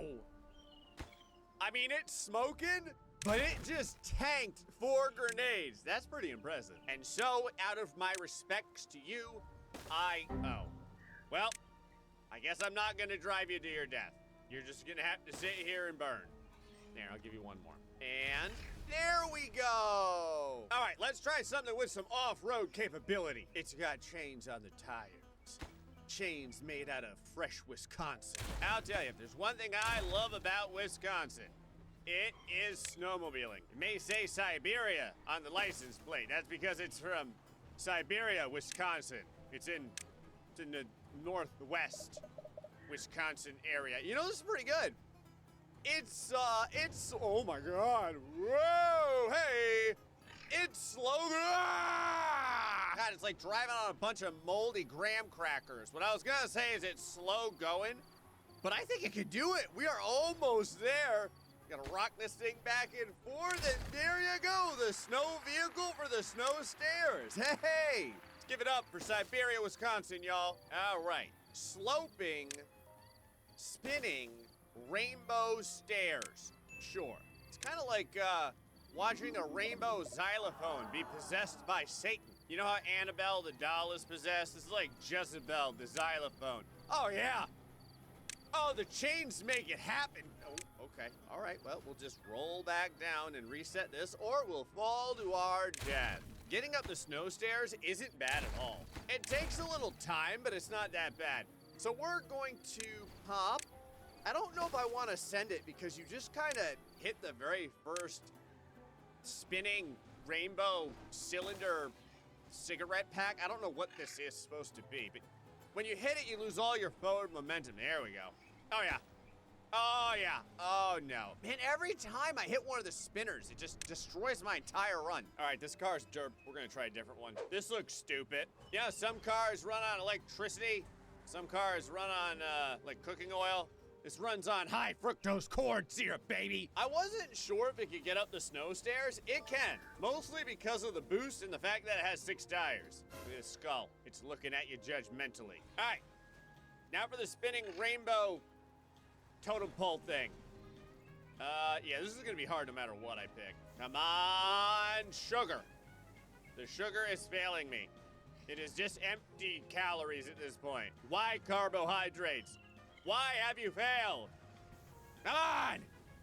Okay, we're getting somewhere. We're getting somewhere. We stopped getting anywhere. We're falling backward now to our death. Okay, I'm starting to think I may have picked the wrong car. We're gonna try this one last time. I'm gonna give it everything I got. Oh, that was stupid. That didn't do anything. This is ridiculous. I thought I had a bad idea before. Look, the reason I try it is because you never know. Okay, this could be the chosen one. This vehicle could be amazing when it comes to stairs, or it could have absolutely no traction. Oh my God, what just happened? There is some sort of unholy mating ritual going on between the RV and this thing. Want to see some military breakdancing? Ho, hey, there you go. Ah, this is what bad choices taste like. You know, if you stay straight and you don't turn in this thing, it is great on the snowy stairs. In fact, it's the best. The best we've had. It might be able to do... Oh, well, I hadn't thought about that. Maybe I can... Oh, hey, there you go. Okay. The front end is a little bit of a problem because it keeps, you know, sticking its wiener in all the light sockets, and I can't get this thing up the twisty, spinning, sloping rainbow stairs. Well, I guess I'll go ahead and jump to my death. And perfect. Fall right on the mouth. I wanted to try one last thing. It was doing this backwards. It didn't work. As you can imagine, by me just standing here right now. Gonna go ahead and drop some Amazon packages off here. And Happy New Year. What's this? All that's left is real vehicles? How could it be? All right, my choices are a sweet truck or a sweet SUV. We're picking the sweet truck. Oh, yeah. Just die! Come on! This truck looks like it could win. This looks like, oh wow, okay, the speed on this is pretty good. Whoa! Oh yeah! Oh, so smooth. So sweet. I didn't realize how strong this thing is at climbing the stairs. Got a little bite to it, not gonna lie. All right, stairs have been climbed. This thing has pretty much claimed the soul of, oh! Whoa! Oh, okay, you can't turn once you're on your way up, and that was really good. Don't turn, just go straight. Man, the only problem is, again, when it gets totally stopped, you're screwed. You just lose all the forward momentum and you just fall back downward. Like right here, there's no way for me to get more traction. Man, the suspension is getting a workout today. Oh, hey, hold on. Oh, please don't do this to me. Don't you dare. No, I got 3/4 of the way there. This is a ridiculous challenge. Okay, come on. No, stop. Not again! Ah! Ow! Oh, I hit the ground harder than normal. That's unfortunate. All right, in the grand scheme of long cars versus stairs, the stairs are winning. And so it's time for the Wastelander. Yeah, stairs. What's up now? Boom! Right there. Wastelander. All day. Every day. You try and make me fall between the gaps? You totally were. And did. Ow, that's okay. Second time's the charm. Ooh. This thing drifts a lot while you're climbing these stairs, I noticed. The back and both the back and the front end slide all over the place. Please, God, let this work. I mean, it doesn't feel too bad. Sure. Now here's the moment of truth. Oh yeah. Hold on. We still have grip. I just need to, jank the tires left and right every once in a while. Like that kind of maintains its grip a little bit more. Okay. Yeah, come on, there's like 5 left. 4, 3, 2, yes! Finally! The top of the Rainbow Sadness staircase has been achieved, which brings us to the downward snake staircase. What? Well, this looks awful. Those are some heavy turns. Does it? Oh, there we go. I was gonna say, I don't know if there's any additional movement that I need to. Whoa, okay. Oh boy. Wow. The Wastelander has no traction going downhill. It almost feels like I'm driving on ice when the Wastelander goes downhill. Look at how much it just slings all over the place. I can't even make this turn. When I come around the turn, I'm not even super sending it or anything. It's effectively just kind of, idle now and again, and it still has a hard time keeping on. And the problem is too, is this entire challenge is timed. Get 26 seconds. I can keep, oh my God. I can basically drift a lot of this, but I still need to shave off like 8 seconds. I'm not gonna lie, downward snaking, whatever this is, spiral stairs, maybe the Wastelander's kryptonite. Yeah, sometimes I just don't start the turn early enough. All right, wait for it. Now, then sling it around, looking good. Drift the whole way down, Tokyo Drift style. Stay on the roadway. Okay, this is the best run I've had. Oh yeah. Oh, wow. There's no way that the Wastelander can do this. I hate to say it, I thought that the Wastelander was gonna breeze through everything. The Wastelander loses again. I'm pretty concerned at what vehicle has any chance of doing that timed run. So we're gonna try the extended Hummer here. It has done really well so far. And in the Rainbow Staircase, first try. Oh, hold on, maybe not. Come on, do it. No. No, I shouldn't say anything. Wait. Don't do this to me! Stop. Come on, man. Quite a few soul-crushing tries later, I've never been able to replicate that first run. Just let me have this one time. Or don't. You know what? Fine. I've had enough. We've got like 4 choices left. So, other gigantic truck. I'm running out of I'm running out of real good choices here. All right, this truck looks legit. Snow stairs. Easy, no problem. Didn't even lose any speed. Came off it with air. Rainbow stairs. Feels really good. Oh yeah. Okay, I'm not gonna say anything though. I wanna complete it first. Before. Yeah, first try. Finally, first try. I can say it now. All right, downward snake. How well do you hug the staircase? Backhand really bounces. Feels better than the Wastelander. Although I guess maybe I'm just used to the drifting at this point. Well, that screwed up my whole run. I'm starting to get the hang of the drift that this thing needs. I have a tendency to overcorrect. I still don't know if we're getting enough speed, though, to beat the time limit. Because oh my God.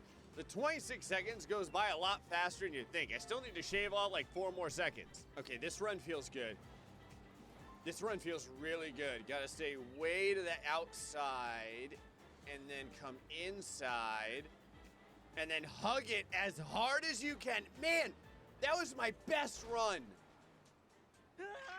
Okay, we're gonna... That hurt a lot. We're gonna...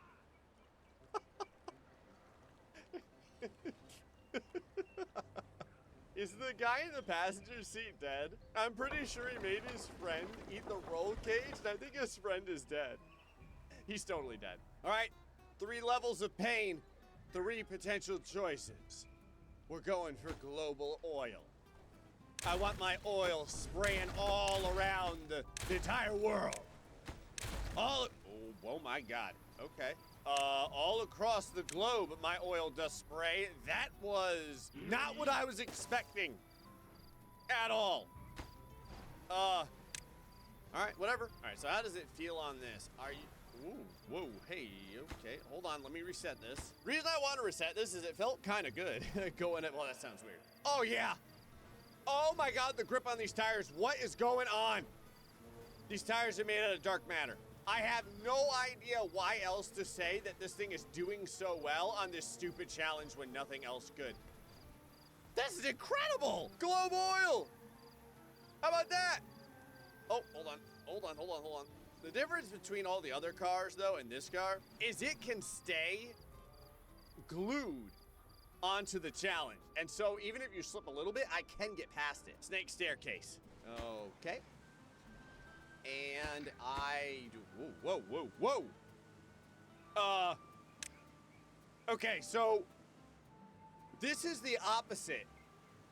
This doesn't drift at all. Like, I'm not drifting this thing. It's just driving normally, as if though I'm driving down a road. Oh my, that's incredible. It did on the first try.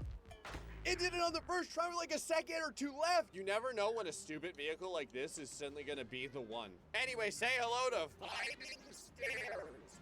What is going on here? Apparently these stairs have ingested a lot of LSD and are now stirring the cauldron of felonies. So do you just kind of, okay. And then it goes to the, oh, what God's name? Oh, wow. I'm hoping that was some kind of fluke. No joke. Getting past the challenges in this thing is so different again compared to any other vehicle. This thing is incredible at these stair challenges. Ow. Did I just fly out the side window? I didn't know that happens. Anyway, as I was going to say before I was so promptly lobotomized by my side window, there we go. With a full half a second left. Now, on this, what I was trying to say is, this is weird, because it is moving from right to left, but it's in a circle. God, the problem here is because this is a circle, it goes right to left, but it's not at the same speed all the time. It eventually goes slower right to left, so then you have to transfer. You kind of have to start turning to the left. Man, and then if you hit anything, it screws you up. I can't really tell how I'm supposed to be driving. Oh my God. I don't know if I should stay more to the right, if I'm turning too hard, if I'm not turning enough, then you gotta turn the other direction and it's already getting pulled out from under you. Okay, we're gonna start going to the right. Well, that didn't work. I've been trying to enter the stairs straight. I've been trying to enter the stairs when it's turned off to the right. The crazy part is because the stairs also go forward and backward, you suddenly jump like 50 stairs right there in the middle. Now you gotta slow down though, okay? Now you pick up again. When the stairs start to go backward through you, like, oh my God. All right, well, toward you, you can start accelerating. Come on. Oh. No! What? Oh, this is like the most drunken, ridiculous challenge. I've left so many tire marks, and if you notice, all my tire marks are just on the front portion of this thing. It's so hard to make it to the middle. You can see I have less and less tire marks the farther you get up the stairs here. I'm going for a PB here. Hold on. Oh, yeah. Oh, no, no, no, no, no, no, no, no, no, he pulled out to the right. God, this challenge is giving me a migraine. Ooh, I stayed on there. Okay. Come on, I can DDR this. I know what to do. We're doing fine. Straighten it out, turn it to the left, get like 20, 30, 40 stairs. Go off to the right, slow on down, not really trying to get anywhere. Straighten out, off to the left, pump it, and then slow. No big deal. Okay, we're getting there. We're like halfway. Okay, this is working. This is working. It is a beautiful dance that ends up with more than likely me dying horribly. Left, straight, right. Okay, and now we're gonna get good distance. Oh my God, it's right there. Oh my God, do I go for it? Do I go for it? No, no, no, no, no, stop, stop, stop, stop, stop. Oh my God. All right, go. Yeah. Oh. Oh. Oh, I hate you so much. That was the most ridiculous staircase, but now we have a winner. Well, the cars got longer, my life got shorter. Anyway, folks, hope you enjoyed this episode of GTA. Until next time, stay foxy, much love.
What do you see when asked to picture a planet? Does your mind's eye conjure an image of Earth with its blue oceans and white flecks of cloud? Or maybe Jupiter with its great red spot? For many people, the answer's simple. Saturn and its rings dominate the popular image of our solar system. Ever since Pioneer 11 first beamed back hazy images of a yellowish orb circled by bright bands, Saturn has become a byword for the wonders of space, an image so iconic that any kindergartner can see a picture of it and know exactly what it is. Yet the famous rings, majestic as they are only the barest fraction of what makes the sixth planet so special. Colder than its sibling Jupiter, Saturn is whipped by ferocious storms that manifest on its surface in spectacular shapes, from great white spots, trailing patterns, to an eternal hexagon spinning forever at the planet's north. Well, today, astrographics, we're voyaging beyond the asteroid belt to meet this remarkable planet up close and uncover the science behind some of its iconic marvels. For some Saturn fans, it can seem like the sixth planet is always stuck playing second fiddle. The smaller of the two gas giants, Saturn is often cast in Jupiter's enormous shadow, lacking the awesome gravitational pull of the largest planet, lacking too the colourful surface that makes Jupiter so vibrant.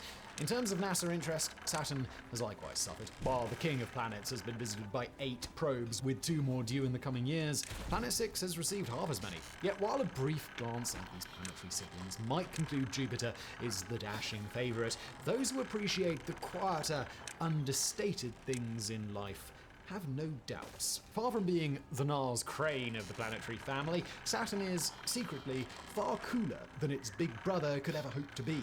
And we mean that quite literally. With an average distance of 1.4 billion kilometers from the Sun, Saturn receives far less warming than Planet 5. Its colder atmosphere is thought to be one reason why it's comparatively featureless. Although we should point out here that cold is a very relative term. While the upper layers of Saturn's atmosphere are indeed chilly, clocking in at minus 173 degrees Celsius, that number rises the lower you go until it reaches levels best described as absolutely hellish. Unlike Earth, which, spoiler alert, has a solid surface, Saturn is a collection of swirling gases and fluids that descends to frightening depths. Frightening because the deeper you go, the more extreme the temperatures and pressures get. By the time you penetrate the layer of liquid metallic hydrogen surrounding the solid core, your thermometer would have peaked at 11,700 degrees Celsius, and you would be very, very dead. Interestingly, it's not just at its core where Saturn gets hot. Considering the extremely limited heat that it gets from sunlight, the planet emits a startling amount of it. According to Universe Today, quote, Saturn radiates 2.5 times more energy into space than it receives from the Sun.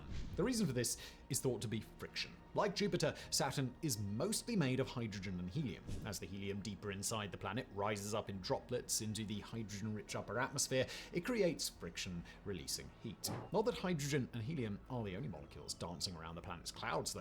In the upper atmosphere, the two are joined by tiny traces of stuff like methane, ethane, ammonia, and even every barbecue fan's favorite, propane. But while it's tempting to imagine some alien Hank Hill up there extolling the virtues of Saturnian propane, the sad yet obvious truth is that there's nothing living in the planet's atmosphere, for the simple reason that it is utterly inimical to life. Saturn is whipped by the second fastest winds in the solar system, behind only those on Neptune, howling by at 500 meters per second. This means they're almost 5 times faster than an earthly hurricane. Up here, clouds of ammonia crystals bear witness to storms that could engulf our planet. Sporadic tempests known as white spots break out, hurling hundreds of lightning bolts a minute down towards the water vapor clouds far below. These nightmare storms are so fascinating that we'll be coming back to them in a later chapter.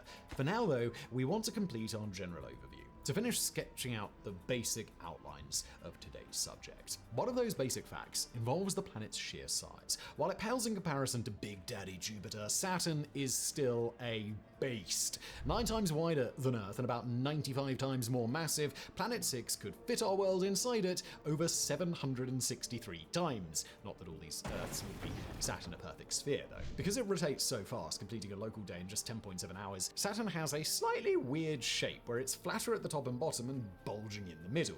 Bizarrely, though, if you were to somehow shrink this weird bulgy orb down and toss it in a swimming pool, it would float. As NASA notes, this is because it's, quote, the only planet in our solar system with an average density that is less than water. Luckily, doing something like that is impossible, not just because that would be an insane universe to live in, but also because if you were to somehow hurl Saturn into a pool, you'd end up waterlogging and destroying 2 of its coolest features, the features that we'll spend our next chapter exploring: the moons and the rings. moons. Now, we humans have known for centuries that Saturn has plenty of groupies, moons orbiting adoringly around Planet 6 as it spins through the heavens. The giant Titan, a beast even larger than Mercury, was sighted as early as 1655. By the end of the century, another 4 had been added. By the time the Bill of Rights had been ratified, Mimas and Enceladus had joined this growing fan club. Come the end of the 19th century, the total number of known Saturnian moons would stand at 9. Yet it was only in this century that anyone realized how utterly mobbed the planet was. Like a rock god of yore, Saturn is currently thought to be circled by 146 devoted hangers-on, petite little moons spinning through the void beside their hero, the greatest number of any planet in the solar system. To be fair, some of these moons are basically glorified pebbles. Dozens are less than 10 kilometers in diameter, or what's known in imperial units as laughably small. Many more clock in at under 50 kilometers. But there are at least 11 that break the 100 kilometer diameter range. In some cases, these larger moons are even big enough to have moons of their own. Strangely, this doesn't include the largest satellite of them all. Titan accounts for 96% of all mass orbiting Saturn, a monster so significant we'll doubtless one day dedicate an entire video to it. Yet it's the smaller Tethys and Dione which are each blessed with their own satellites, a pair of twins officially known as Trojan moons. Like Mimas and Enceladus, Tethys and Dione orbit within Saturn's vast E-ring and are therefore known as the inner large moons. Beyond the ring, Rhea, Lepidus, and Hyperion make up the outer large moons. Further out still, you get the irregular moons, which are divided into 3 categories: the Inuit group, the Gaelic group, and the Norse group. All 3 contained satellites that almost certainly didn't form alongside Saturn, but were instead captured by its gravity eons ago. Many of them share characteristics. All the retrograde moons, that is, those that spin in the opposite direction to their orbit, are in the Norse group. The Gaelic group, meanwhile, are united by their position, inclination, and color. Taken together, the moons represent one of Saturn's greatest wonders, not just in the sheer number of them, but in their awesome variety. There's Enceladus, which contains a subsurface ocean that occasionally leaks out into space. Titan, which is the only body in the solar system aside from Earth to have lakes, rivers, and seas on its surface, albeit in this case lakes and rivers made from liquid methane. Rhea, which appears to be a gigantic ball of ice and has been described by NASA as a frozen, dirty snowball. Still, let's be honest, for all the general amazingness of these satellites, they won't be the main thing space tourists are rushing to see. No, that of course will be the rings. In terms of wonders of the solar system, Saturn's rings are inarguably at the very top. A natural marvel so sublime, they make the Grand Canyon look like a muddy ditch with delusions of grandeur. Stretching hundreds of thousands of kilometers across, the multiple rings are identified by the letters A through G based on their order of discovery. Somewhat confusingly, this means the closest ring to Saturn is D, while the furthest away is E, with A sitting somewhere in the middle. Each varies wildly in size. If you were to pick up planet Earth with 12,742 kilometers and drop it in C, B, or A rings, it would be swallowed up. On the other hand, F ring is a mere 785 kilometers across, about the distance from Houston, Texas to Memphis. Now contrast this with E ring. Formed by the water droplets spraying out of Enceladus' ocean, the diffuse E-ring extends a staggering 300,000 kilometers. That's over twice as wide as Saturn itself. Yet, for all their extent, the rings are remarkably thin. Delicate things that are an average of only 9 meters thick, with the bright B-ring less than a meter thick in some places. As to what's making up these wonders, well, for the most part, it's shards of water ice. Tiny, almost invisible shards spinning around Saturn in an eternal cosmic ballet. Or are they? Because as we're about to see, it seems there's nothing eternal about Saturn's rings. In fact, most scientists today suspect that they are doomed to vanish forever. Now, though it's obvious when you think about it, it can be weird to realize that through most of human history, nobody knew Saturn had rings. As the most distant planet visible to the naked eye, Saturn has been known to our species ever since the first caveman looked at the night sky and wondered what all those glowing dots were. But it wasn't until 1659 that Christian Huygens became the first person to suggest the sixth planet was surrounded by a ring. Just think, all those millennia, all those astronomers in places like Babylon, China, Greece, Mesoamerica, all of them as unaware of Saturn's greatest features as you are of individual planets in Andromeda. Even Galileo failed to realize what he was seeing were rings, instead thinking Saturn was accompanied by 2 unknown celestial bodies. It seems bizarre, doesn't it? Like imagining Spy Family without Anya, or Britain without the rain and the moaning. And yet in the long term, a ringless Saturn may not be all that unusual.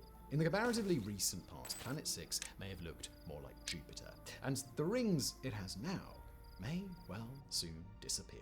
The theory that Saturn's rings came late to the party is a result of them looking so spectacular. While Jupiter, Neptune, and Uranus all have their own ring systems, they're dark and dingy things, rings that don't show up well in visible wavelength photos. By rights, Saturn should be equally dark. Our solar system is so full of grimy dust that over billions of years it should coat any ring and make it dull and hard to see. The fact this hasn't happened suggests Saturn's system formed way after the planet itself. The current theory, proposed in 2022, holds that a moon called Chrysalis once orbited Saturn but had its path disrupted as Titan slowly drifted towards the outer rings. Pushed onto a new course by Titan's immense mass, Chrysalis entered a death spiral. About 200 million years ago, Saturn's gravity tore it to shreds, shreds that eventually became the basis for the rings that we see today. If this hypothesis is true, then we just happen to be living in a charmed era for our solar system, like those ancients who, by accident of birth, were lucky enough to live in the short period when all original seven wonders were still standing. Had things played out slightly differently, Chrysalis would still exist, and everyone would be like, Saturn? Pfft. I mean, Jupiter for losers. Oh hey, what if things had gone the other way and Chrysalis had gotten torn apart 100 million years earlier? Well, in that case, by the time humanity evolved enough to build neat little things like digital watches and powerful telescopes, Saturn's rings might have already vanished. For this bleak cosmic vision, you can thank planetary scientist James O'Donoghue. In 2012, the then doctoral candidate at the University of Leicester discovered a mechanism that allowed Saturn's gravity to capture huge quantities of material from the rings. A Smithsonian magazine explained, sunlight, as well as plasma clouds coming from tiny meteoroid strikes, was charging icy dust particles within the rings, allowing Saturn's magnetic fields to grab them. As the particles bounced and twisted along the lines, some of them got close enough to the planet that its gravity pulled them into the atmosphere. The result of this was ring rain, the process whereby between 432 kilos and 2,870 kilos of particles are lost from the rings and into Saturn's atmosphere every single second. And that's just the general rate of loss. Around Saturn's equator, the Cassini spacecraft found the amount of particles getting pulled down was closer to 10,000 kilograms a second. If that rate of decay stays constant, then scientists estimate Saturn's rings will drain away in the next 100 million years. In the grand scheme of things, these natural marvels may be no more permanent than a child's drawing etched into the sand on a beach before the tide comes in. Still, even when the rings finally vanish, Saturn will still be a place of wonders, two of the greatest of which can already be seen in the planet's hazy atmosphere. In December of 2010, the Cassini spacecraft orbiting Saturn picked up something weird in the cloud tops. Without warning, a large storm blew up in the northern hemisphere, a giant white, swirling mess of clouds and bursts of lightning. As the probe watched, the storm grew to over 19,000 kilometers wide, big enough to swallow the Earth and nearly have room left over for Mars. For the next several months, the storm traced a path through Saturn's skies. Everywhere it went, it left a trail of white streaks in its wake, like a shot of fresh milk swirling across the surface of coffee. From afar, it looked strangely beautiful. Inside, though, that would have been another story. At the storm's height, Cassini recorded lightning bolts more than 10,000 times as powerful as their earthly counterparts, crashing down at a rate of over 10 every second. For the astronomy community, the Great Saturnian Storm of 2010 was a true shock, not because we'd never seen such storms on Saturn before, but because it was so unexpected. Prior to this, we thought we'd unlocked the pattern of these storms, known as Great White Spots. Thought they came out every 30 years, like a less creepy version of Eugene Victor Toombs. But the 2010 storm had come a full decade early. And while that was fantastic, since it meant the Cassini probe was there to see it up close, it also raised an intriguing question. What had caused this once so reliable storm to arrive so far ahead of schedule? The first sighting of Saturn's Great White Spots came in 1876, when American astronomer Asa Hall recorded one moving around the gas giant's equator for over a month. After that, the storm was spotted again in 1903, 1933, 1960, and 1990, with an unscheduled smaller storm appearing in 1994. Since Saturn orbits the Sun once every 29.5 Earth years, it was long assumed that the white spots were linked to the changing season. Sort of like how the monsoon is a defined event in the Indian calendar, running to a broadly regular schedule. But then the 2010 storm went and appeared a decade early, blowing that theory out of the water. This is even more intriguing, given we think we know what causes these great white spots in the first place. Saturn's outer atmosphere is less dense than the swirling mix of hydrogen, helium, and water below. But as it radiates its heat into space, it gets cooler and denser until it begins to sink. At that point, the warmer air bursts through, creating a titanic thunderstorm, a storm that lasts until enough water molecules have rained back down to return things to their natural state. Yet it also seems like there's a set amount of energy Saturn can produce in any given storm. In 2018, about right when the 2010 storm should have appeared, there was an outbreak of 4 small white spots on the planet's surface. At 8,046 kilometers across, these storms were enormous by earthly standards. By Saturnian standards, though, they were mere squalls. Cassini project scientist Linda Spilker explained to PBS Nova in this way. It seems the planet somehow stores up its energy for decades at a time before releasing it all at once. If that's the case, perhaps the 2010 Great preemptively depleted Saturn's cache of atmospheric ammo, undermining the more on schedule white spots of 2018. Fascinating as they are, though, these semi-regular great white spots have nothing on Saturn's most long-running storm, the hexagon. So look, if you've ever got a little bit baked and Googled funky pictures of Saturn, you might have had your mind blown by images of a hexagon spinning around the planet's north pole. A 30,000 kilometer wide, wavy jet stream surrounding an intense storm that stretches down for thousands of kilometers, the hexagon is fascinating because it's so rare to see such a regular shape in nature. No storms on Earth ever form into polygons. First detected by Voyager 1, the hexagon spent decades freaking the hell out of anyone who thought too hard about it. These days, though, we have a pretty good idea of the cause. Harvard research scientists Rakesh K. Yadav and Jeremy Bloxham seemingly solved the mystery in a 2010 paper for the Proceedings of the National Academy of Sciences. Reviewing their work, Universe Today summed it up in the following way. The simulation revealed that smaller storms in Saturn's atmosphere surround a larger horizontal jet stream blowing near the planet's north pole. The smaller storms interact with the larger jet stream system and as a result effectively pinch the eastern jet and confine it to the top of the planet. The pinching process warps the stream into a hexagon. The Yadav and Bloxham were able to reach this conclusion was thanks entirely to data captured by the Cassini probe that orbited Saturn from 2004 to 2017. And all of this brings us nicely to the final part of today's video, the one where we discuss the spectacular past and awesome future of missions to Saturn. So look, as we mentioned back at the start of today's video, the number of probes to visit Saturn is still kind of paltry. While Jupiter has welcomed 8 spacecraft, with one more, the ESA's JUICE, on its way, and another, NASA's Europa Clipper, due to launch next year, Saturn has seen a mere 4 visitors. Of these, 3 came within just 2 years of another one. Pioneer 11 became the first probe to whiz past Planet 6 in 1979, followed by Voyager 1 in 1980 and Voyager 2 in 1981. For decades, the images taken in this narrow window were the only pictures we had of Saturn. Honestly though, it's hard to blame NASA for focusing more on Planet 5. At 9.54 astronomical units from the Sun, with 1 AU being the distance from the Earth to our star, Saturn is nearly twice as distant as Jupiter. That extra travel time simply makes sending craft there a lot harder. The upshot is that when we do launch missions to Planet 6, we tend to make the most of it. Nowhere has this been clearer than during what may have been the greatest space mission of all time, Cassini-Huygens. A joint project of NASA and the ESA, Cassini and Huygens were 2 $4 billion probes that blasted off in 1997 and finally reached Saturn together in 2004. There, the ESA's Huygens craft quickly completed its short yet spectacular mission. Descending onto the surface of the giant satellite Titan, it became the first probe to land on a moon other than our own. In doing so, it made discoveries about this strange world that we're still picking through today. Yet it was the Cassini craft that would truly transform our relationship with Saturn.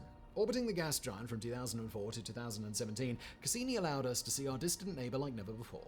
Thanks to Cassini that we saw the great white spot up close, that we uncovered the secrets of the hexagon, that we know the true rate which Saturn's rings are raining down into the atmosphere. Nor did the mission only focus on Saturn itself. During its long visit, the probe uncovered the hidden ocean below the surface of Enceladus, now one of the prime targets in the search for alien life. So when Cassini took its final bow in 2017, diving headlong to its destruction in Saturn's atmosphere, it was undoubtedly the end of an era. After 13 years, our direct link to Planet 6 had been severed. While Jupiter is still being orbited by the Juno craft, with JUICE and Europa Clipper soon set to join it, Saturn now has no probes in its vicinity. Nothing to keep uncovering its secrets. Sadly, neither NASA nor the ESA nor any other space agency like JAXA or Chinese CNSA have any plans to go back. For a while after Cassini's demise, it looked like a mission known as SPRITE might have a shot at securing funding. An acronym for the Saturn Probe Interior and Atmosphere Explorer, the craft would have been a dedicated mission to sample Saturn's atmosphere. To fly inwards on a suicide mission that would last a mere 90 minutes but return unimaginable amounts of data from within the planet's cloud tops. Yet Sprite failed to get funded, whereas the Juno probe to Jupiter received the green light just 2 years after NASA's previous visitor, Galileo, ended its mission, and we're still waiting for a follow-up to Cassini over 6 years later. However, that doesn't mean humanity has given up on the broader Saturnian system. As you watch this, work is underway on a probe called Dragonfly. A quadcopter the size of a small car, Dragonfly will launch in 2027 on a mission to Titan. Arriving in 2034, it will spend roughly 3 years flying through the skies of this alien world, capturing stunning images of its hydrocarbon dunes and seas of liquid methane, hunting its shorelines for the building blocks of life. Nor is it the only mission eyeing up one of Saturn's moons. The 2023 Decadal Survey, setting priorities for NASA's next 10 years, placed heavy emphasis on a proposed mission to Enceladus. Known as the Enceladus Orbiter Lander, the craft would first circle this small moon in Saturn's E-ring before dropping down to land on its surface. There it would examine molecules sprayed out from Enceladus' subsurface ocean to see if it might not hold evidence of microorganisms swarming and multiplying deep below the ground. Creatures that may have evolved within Saturn's embrace over 1 billion kilometers from Earth. While budget fights in the US Congress mean NASA has not yet been able to greenlight this probe, it's certainly seen as a priority. Hopefully, that will soon translate into a flow of dollars. As we can see then, exploration of Saturn is not dead. For all the current focus on Jupiter and Mars, there are still plenty of scientists out there who want to discover more about this distant gas giant, this distant world with its fascinating moons, miraculous rings, and closely guarded secrets.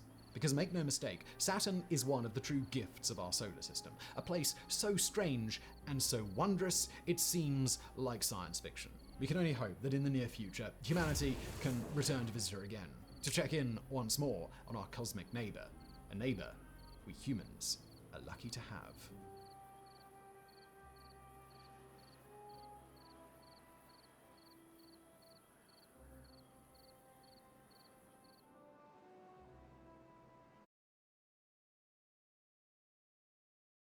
What if we told you that everyone you know, and in fact every person on the planet, actually came from amongst the stars? And not just people either, but every animal, every plant, and every life form on Earth, all the way down to the single-celled organisms that permeate every corner of our world. Ask 10 people off the street what they think of such an idea, and you'll likely find 10 out of 10 people think that you are a little bit crazy. But more than a few members of our scientific community believe that this harebrained theory might actually be our history, and we just don't know it yet. This concept is called panspermia, an openly posited scientific theory and a competing explanation on the origins of terrestrial life. If panspermia theory is to be believed, then not just the organic building blocks of life, but life itself is everywhere across the universe, hopping between planets in a slow, steady march from which every world eventually receives its very first inhabitants. Panspermia is a concept that has been around for longer than most theories of astrobiology, and in fact, since long before astrobiology was even a potential topic of discussion. The idea dates back at least as far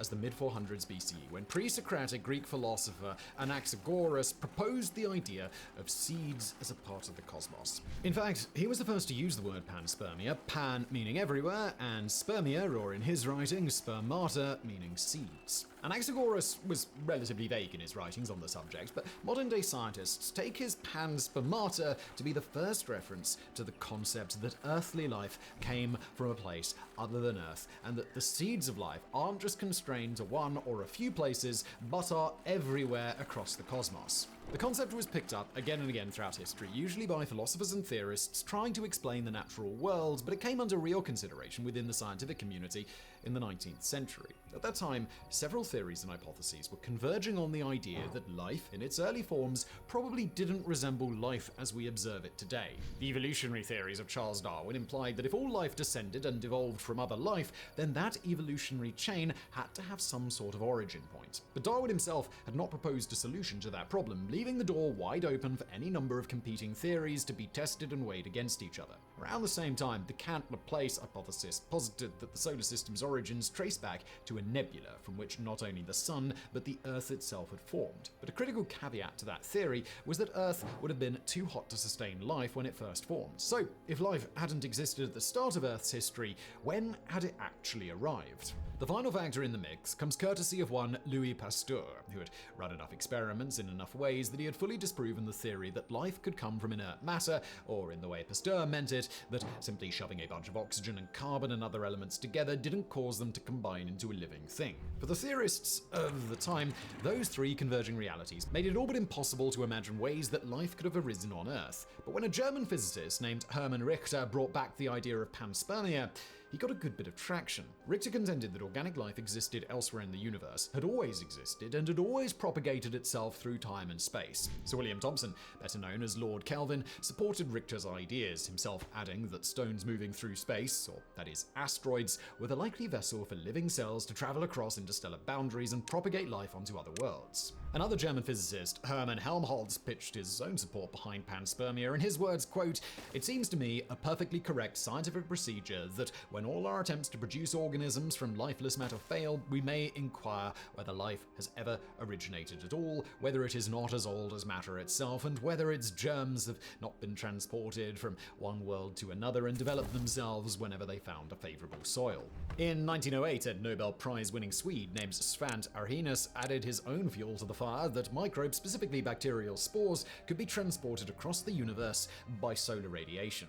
But panspermia was all but thrown out in the early 20th century when tests on bacterial survivability in space-like conditions eventually showed that they were, well, not survivable at all, and in the wake of those findings, a Russian biochemist named Alexander Oparin presented a theory of abiogenesis, how life arises from non-living matter that could have taken place on Earth. That theory turned out to be pretty good, and it became humanity's best guess on where all living matter came from. But unlike other turn-of-the-century theories that turned out to be pseudoscientific, panspermia got a bit of a second wind in 1974 when two scientists, Fred Hoyle and Chandra Wickramasinghe, posited that interstellar space dust might actually be organic. That is to say, it includes carbon, the fundamental building block of life as we know it. That hypothesis was eventually tested and shown to be correct, with a slew of later scientific findings indicating that, yes, there was actually a lot of organic matter in space. With that came the rebirth of panspermia as a viable idea. And while Hoyle and Wickramasinghe's later contentions on the subject, specifically that new diseases and epidemic outbreaks are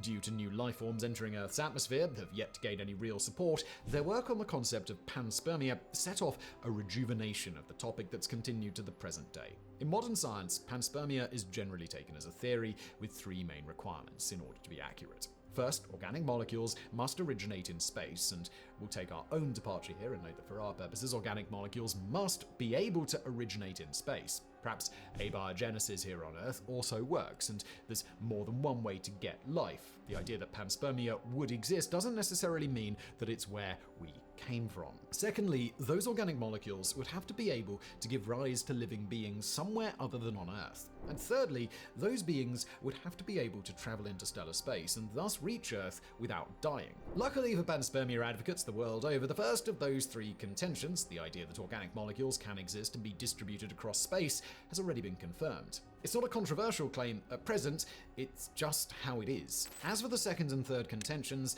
that's the meat of what panspermia investigation consists of today, and there's not one, not two, but there's three major hypotheses to explain how a panspermic process might work. The first mechanism to explain how panspermia would happen is referred to as lithopanspermia. That is, panspermia that's got to do with rocks. In order to understand this line of thinking, we've got to know two things. Firstly, that microbes and bacterial spores can survive some pretty crazy conditions, including surviving for multiple years or potentially even longer in the vacuum of space. Secondly, we've got to know that the inside of a rock, particularly a comet or an asteroid, can conceivably be safe enough for bacteria that they could survive the heat of traveling through an atmosphere at favorable speeds. The idea behind lithopanspermia is fairly simple. Once upon a time, there was a planet somewhere where life first originated. As for how life got there, let's just say for posterity's sake that it was a matter of abiogenesis, organic compounds clustering around hydrothermal vents, for example. But regardless of how it happened, this planet became home to living beings, and then one day an asteroid or a comet or even a larger celestial body slammed into that planet.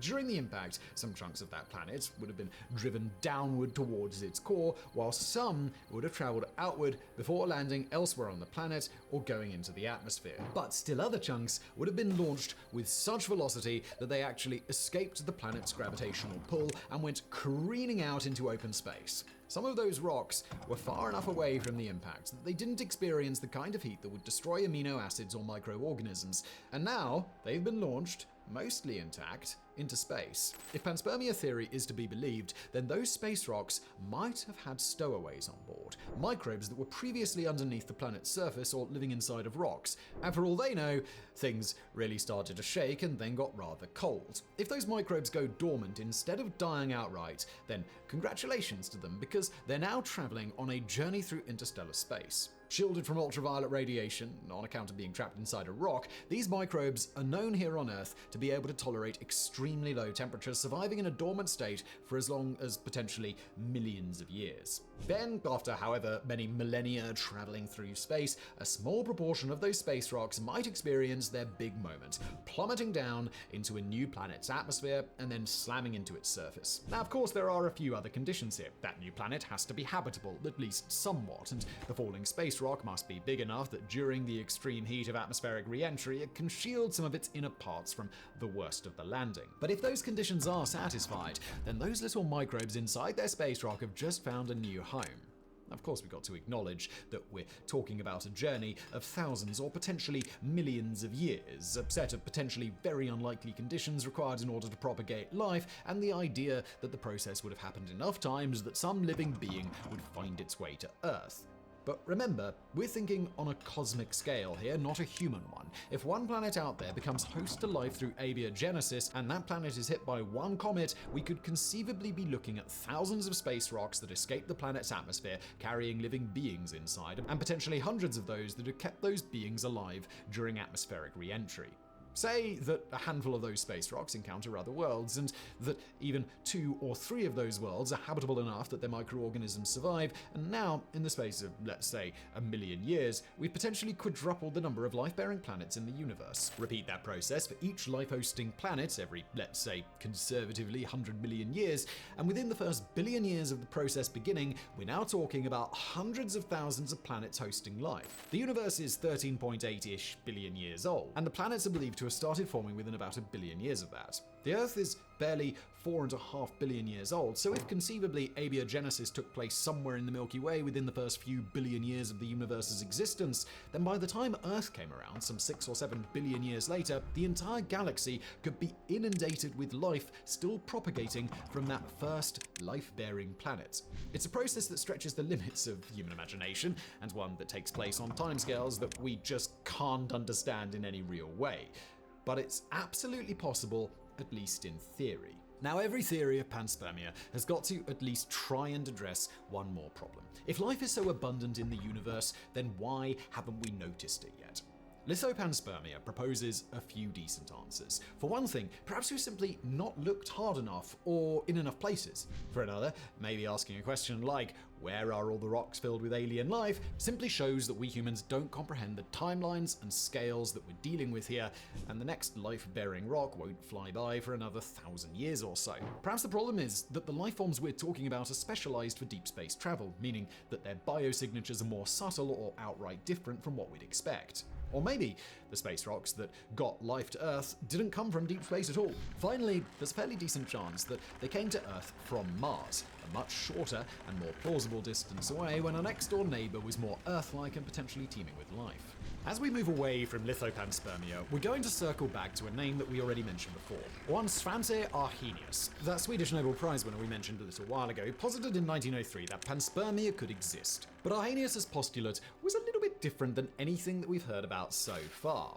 The key distinction is that according to Arrhenius' logic, microorganisms didn't actually have to start their lives on a planet at all, and they didn't have to be encased inside a rock in order to make it to another world. Instead, since the raw organic materials required to create life existed in outer space, a theory that's since been strongly supported, microorganisms could potentially be generated from deep space, carried aboard tiny grains of dust, or even pushed along by themselves. As Arrhenius argued, a particle particle that's at or smaller than the size of 1.5 microns would be propelled across the cosmos at high speeds due to the radiation pressure of stars like our Sun, basically riding a wave of light as they're spread throughout the universe. The principle is called radiopanspermia, and before we get into the problems with this theory, we've got to emphasize some of its positives. First, if we accept the premise that the building blocks of life can somehow come together in deep space, then we immediately cut out the need for long periods of interstellar travel. Life could, conceivably, form right above the atmosphere of a planet and simply float down or be propelled through space for shorter intervals of time. We already know that some forms of life, like the tardigrade, can survive prolonged exposure to the vacuum of space as well as cosmic radiation, and while they can't survive forever, it stands to reason that if a living being arose in space within just a few days' journey of a planet, it could finish the trip before dying out. Additionally, the radiopanspermia concept sends the potential incidence rate of life in space through the roof. If microbial life can arise in space, and the building blocks to life are everywhere, then a whole lot of life should be popping up all across the universe. If even a small fraction survives long enough to get to the atmosphere of a habitable planet, then over the course of millions or billions of years, then the average planet is probably getting showered in living organisms. But as interesting as radiopanspermia is, it's also a theory with some serious holes. Starting, of course, with the fact that there's a whole lot of radiation in space and no known earthly life forms could stand up to it for more than a few days, with the vast majority dying before that.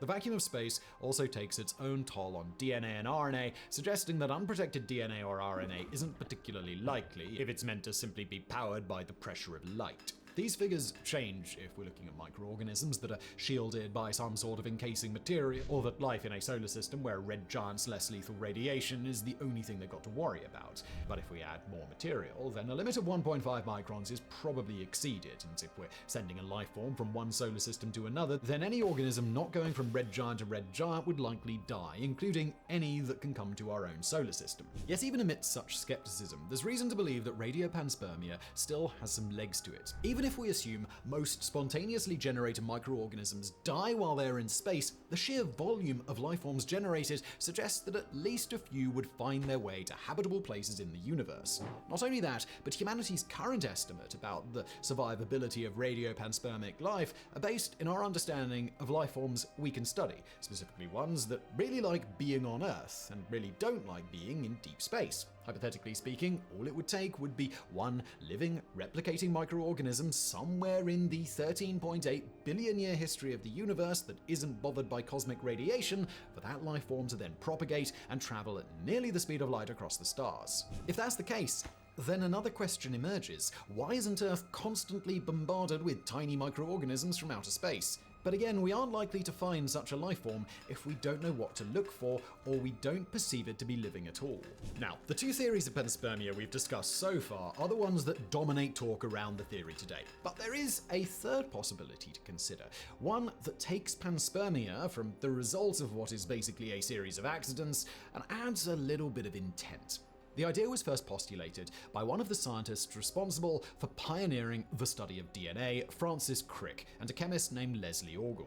They were the ones who coined the term directed panspermia all the way back in 1971, when they presented their theory to a conference organized by Carl Sagan. As they explained it, panspermia didn't have to be a game of chance or microbial endurance at all. Instead, it could very well be a matter of sentient intention, with some civilization, somewhere, taking it upon themselves to spread the seeds of life across the stars.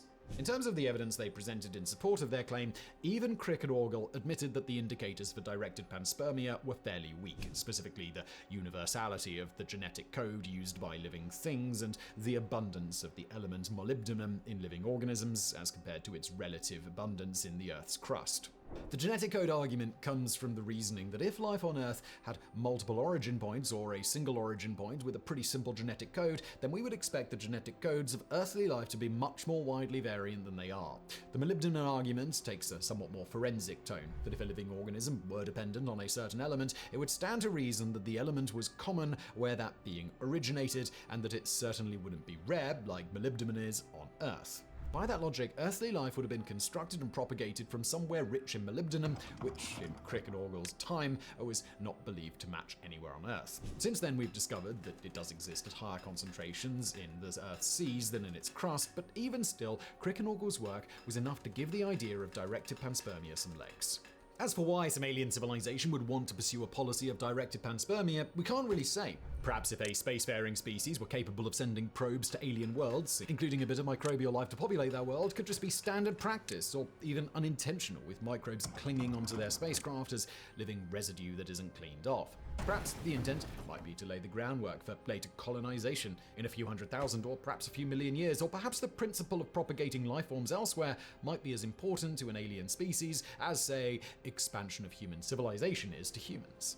Either way, there aren't nearly as many ways to test for directed panspermia in Earth's own past as there are to test the feasibility of other sorts of panspermia. Some scientists have suggested the genetic signature might have been implanted into the genetic codes of the first life forms, a sort of genetic watermark that would eventually mutate out of the genome with successive generations. But short of finding that watermark or physically capturing some sort of space probe and finding it's got a vial of algae inside, directed panspermia is likely to remain a fringe theory rather than a valid way to explain how life made it to Earth. Whatever the means by which a life form makes it to Earth, confirmation of panspermia theory would be the sort of discovery that would reshape everything we thought we knew about our universe and about the history of life itself. For decades, the search for extraterrestrial life has pinned its hopes on finding one solitary signal, one Martian fossil, one shimmering Dyson sphere around a faraway star. But to realize that panspermia theory was right all along, to realize that life is not just somewhere out there, but everywhere, well, that's the kind of revelation that redefines cosmic history and finally gives humanity a place amongst the stars.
On the edges of our solar system, where sunlight is around 900 times weaker than it is here on Earth, lurks one of planetary science's great mysteries. Only discovered in 1846, Neptune is the last of the 8 recognized major planets. A giant that spent millennia hiding in the darkness, invisible to the naked eye.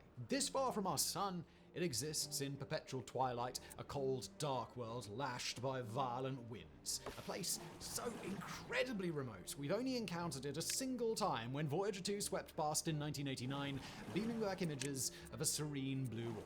Yet, that one brief encounter was enough to keep scientists fascinated for a lifetime. Far from being serene, Planet 8 turned out to be a complex place of endless mystery. There were the strange temperature fluctuations, the clouds that swirled and disappeared without rhyme or reason. The giant moon Triton was so big, it should have been impossible. So in today's astrographics video, we're going to don our snazzy spacesuit and blazer combo and blast off to the outer solar system on a mission to explore our star's strangest and least known world, the Twilight World. If you were to somehow be reincarnated as a photon of light and blast off from the surface of the sun, your journey to Neptune would be all sorts of awe-inspiring. Roughly 3 minutes after takeoff, you'd flip through the orbit of the first planet, Mercury. By 8 minutes, you'd have nearly reached the pale blue dot that we call Earth. At 13 minutes, the last terrestrial planet, Mars, would already be behind you. And after that, you'd have to wait a whole extra half hour before you reach the king of planets, Jupiter. By then, you'd have traveled over 770 million kilometers, yet the real journey would be still to come. 1 hour, 18 minutes in, you'd swing past Saturn. At 2 hours and 42 minutes, you'd come face to face with Uranus's gassy glory, but it wouldn't be until 4 hours and 12 minutes had passed. 4 hours and 12 minutes in which you'd been traveling at nearly 300,000 kilometers per second that you'd finally reach our solar system's outermost planet, Neptune. Sitting at a distance 30 times that of our world from the sun, Neptune is unfathomably distant. So far that high noon would appear as dim as the last moments of dusk. At such a remove, the planet's orbit is almost as slow as a Hungarian art house movie. It takes 165 years for Neptune to swing once around the sun. That means but after its discovery in 1846, it didn't complete another full orbit until 2011. Interestingly, part of that journey is spent being even further away than our fan favourite Pluto. Not much, just 20 years in every 248, a side effect of Pluto's elongated orbit. But still, it's a testament to just how remote Neptune really is. Not that remoteness is the only dramatic thing about the ice giant. With a diameter nearly 4 times bigger than Earth and a mass 17 times that of our homeworld, Neptune is a beast of a planet. It's the 3rd largest in our solar system in terms of mass. Of course, this is still a mere fraction of Saturn or mighty Jupiter, like comparing your local gym's champion powerlifter to Arnold Schwarzenegger in his pumping iron heyday. But just like you're unlikely to ever encounter Arnie down your local gym, so too does Neptune's remoteness mean it is effectively without competition. That makes Neptune king of its icy neighborhood, the giant gravity well that all other objects react to. So powerful is this influence that there are entire classes of Kuiper Belt objects that reflect how much Planet 8 messed up their orbits. The celestial equivalent, to return to our metaphor again, of your gym's local giant kicking sand in people's faces and stealing their girlfriends. And that's almost literal. Neptune's moon Triton is thought to be one part of a double dwarf planet system that Planet 8 disrupted eons ago, hurling one of the pair out of the solar system even as it dragged the other into its tender and watery embrace. But we'll come to the ice giant's moons in the next chapter. For now, we just want to finish introductions by drawing your attention to the 2 final bits of Neptunian weirdness. One is the powerful, fluctuating magnetic field. 47 degrees off of the planet's axis, Neptune's magnetosphere varies wildly with each rotation, drawing on electrical currents flowing through the planet's liquids to create something spectacularly strong. The other thing to note is the freaky ways parts of the planet rotate at different speeds.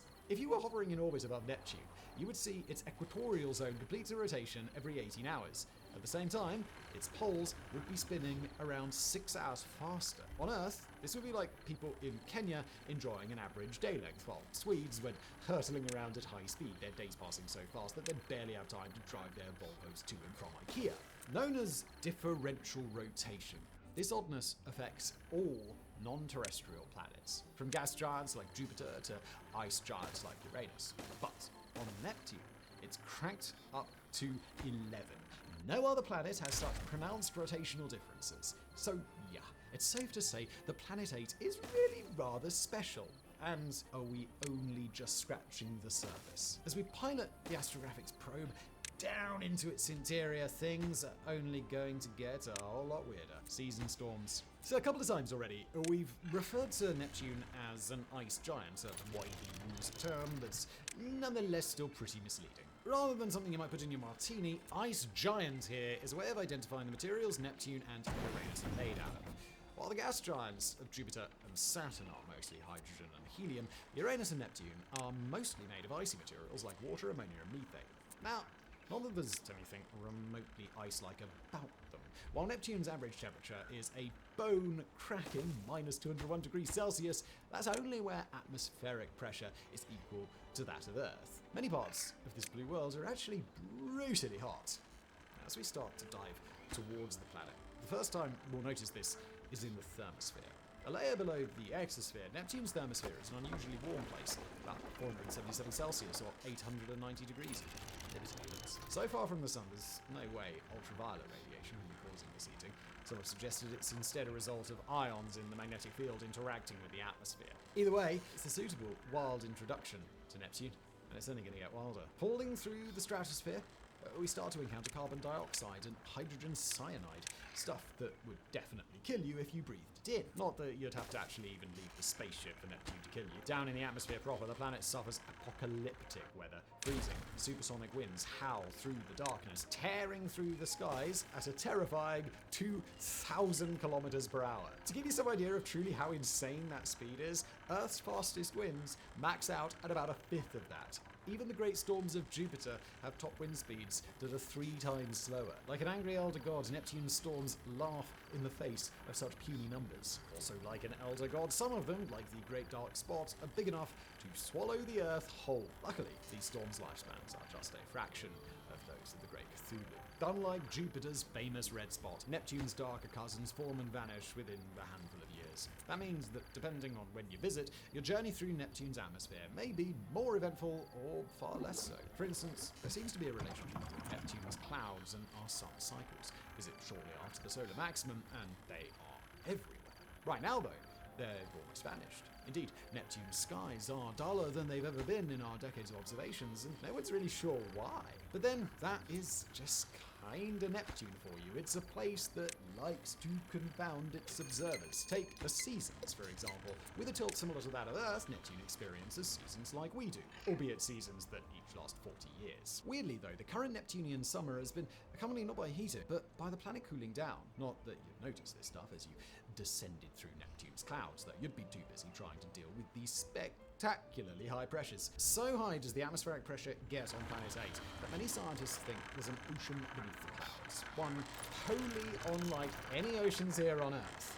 Instead, materials in the atmosphere gradually condense into what NASA has variously described as a hot, dense fluid of icy materials, or an ocean of super hot water. Making up 80% of Neptune's mass, this ocean is way beyond boiling point, but it's kept liquid by the insanely high pressures. All of it sloshes around above a nickel, iron, and silicate core that sits at the planet's center, one with a mass greater than that of our Earth. Down here, temperatures peak at over 5,000 degrees Celsius. The pressure is so intense it turns decomposing methane into diamonds that fall like rain. Sad as it is to say, that pressure is also intense enough to implode our craft. Were it real, Astrographics probe would have just gone the way of the Titan submarine. Thankfully, though, it's just a rhetorical device. A fun way to help you picture what Neptune's interior looks like. And that means that instead of mourning all of our deaths, I can simply pivot to talking about Neptune's greatest future tourist attraction. Gall, Leverrier, Lassell, Arago, and Adams may sound like board members of the French Poetry Association, but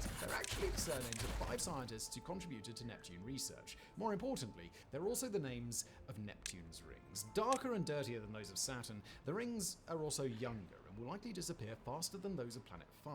For now, though, they're spectacular. Thin, magnificent lines we most recently saw in photos from the James Webb Space Telescope. Alongside them are 4 ring arcs: Liberté, Égalité, Fraternité, and Courage. Clumps of dust out near the Adams ring that have refused to disperse, a side effect of nearby moon Galatea. Not that Galatea is the only Neptunian moon that we should mention here.